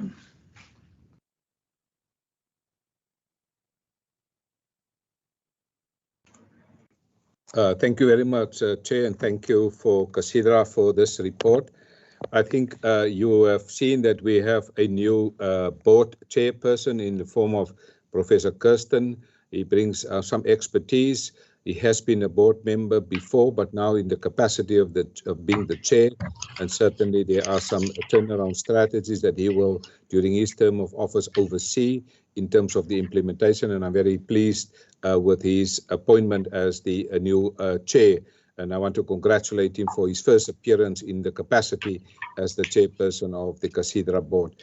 Then also the new CEO, Stuart Symington, he brought a new fresh approach in terms of good corporate governance. He did assess every single program in the CACEDRA, and he's certainly still busy making some changes, but his presence has been already felt in terms of the corporate governance environment, the work that is currently being implemented. He's streamlining a lot of activities, and certainly we're looking forward to work with him again in the current financial year. Well, Chair, the slogan, I think, of CACEDRA, which reads, "We make a difference in the lives of people."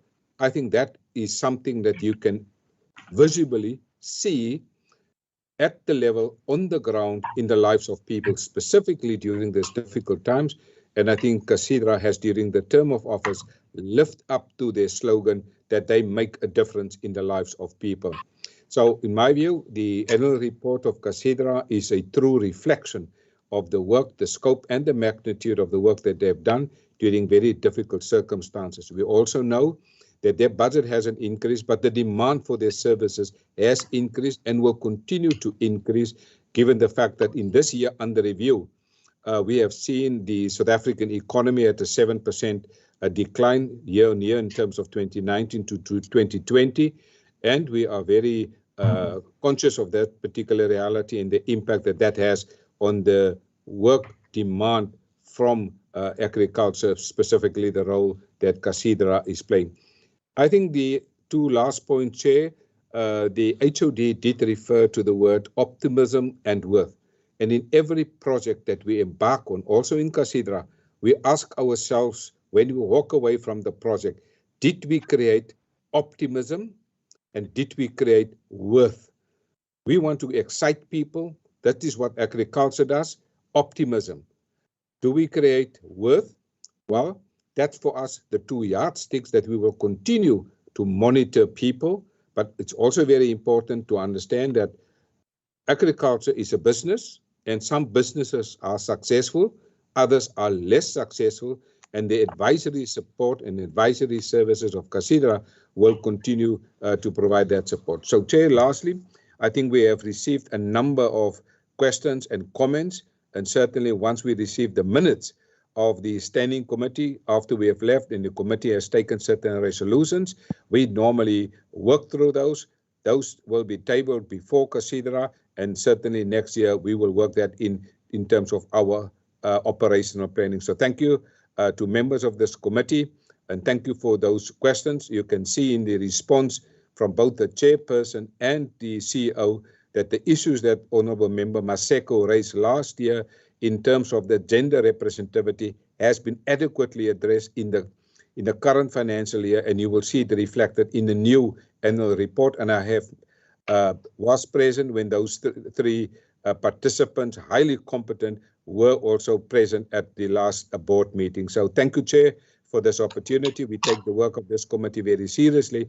That's why we institutionalize some of the comments that is made here in the operational activities.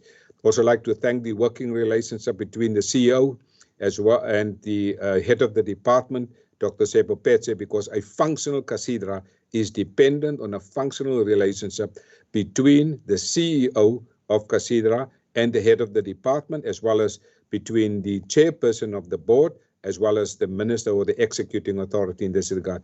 To all the staff of CASIDRA, thank you very much. I'm proud of you. You are doing great work under most difficult circumstances. Thank you, Chair. Back to you. Thank you, Minister. Thank you, MEC Mayor, for those words, and I think we can all applaud that and support that. Thank you very much from my side for this morning's meeting.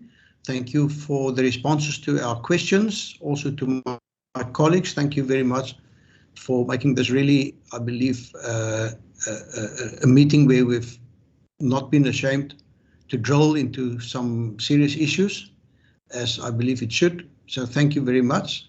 But then in general also to our Minister, to our HOD, to the Chairperson of CASIDRA and all the staff members that support them in their tasks, I want to express my appreciation. It's really a pleasure to have people like yourselves in front of us and to be able to ask and pose questions to you and have the frank responses that we've experienced this morning. So to the HOD, the MEC, the staff of CASIDRA, you are free to leave this meeting now. I just ask our members to remain should you believe that we have any resolutions that you would like to put forward.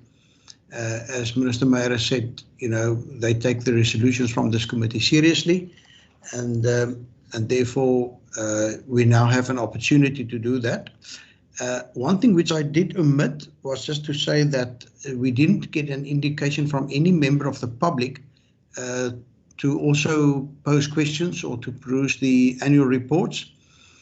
Normally we do allow for that opportunity as well, but according to our procedural officer, nobody responded to the advertisement in the newspapers inviting people to attend and to take part in terms of the questioning during this meeting. Honourable members, we have some 8 minutes left until 1 o'clock.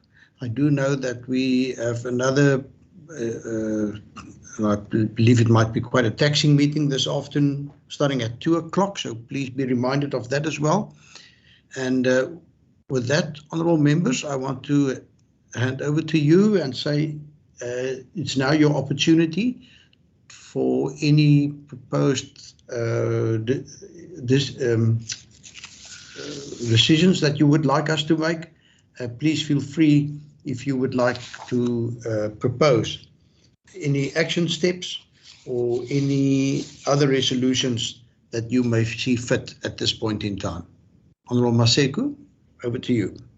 Thank you, Chair. Chair, it's just the information of the reporting of these food gardens and the community gardens of where are they situated, and then with the area, not specific house by house, just the areas, and then where there is mostly the challenges, like they were indicating of the theft, of vandalism, and but we just want to see the spread of where is it really working wonderfully and where there are still challenges. I would appreciate if they can give us that in writing.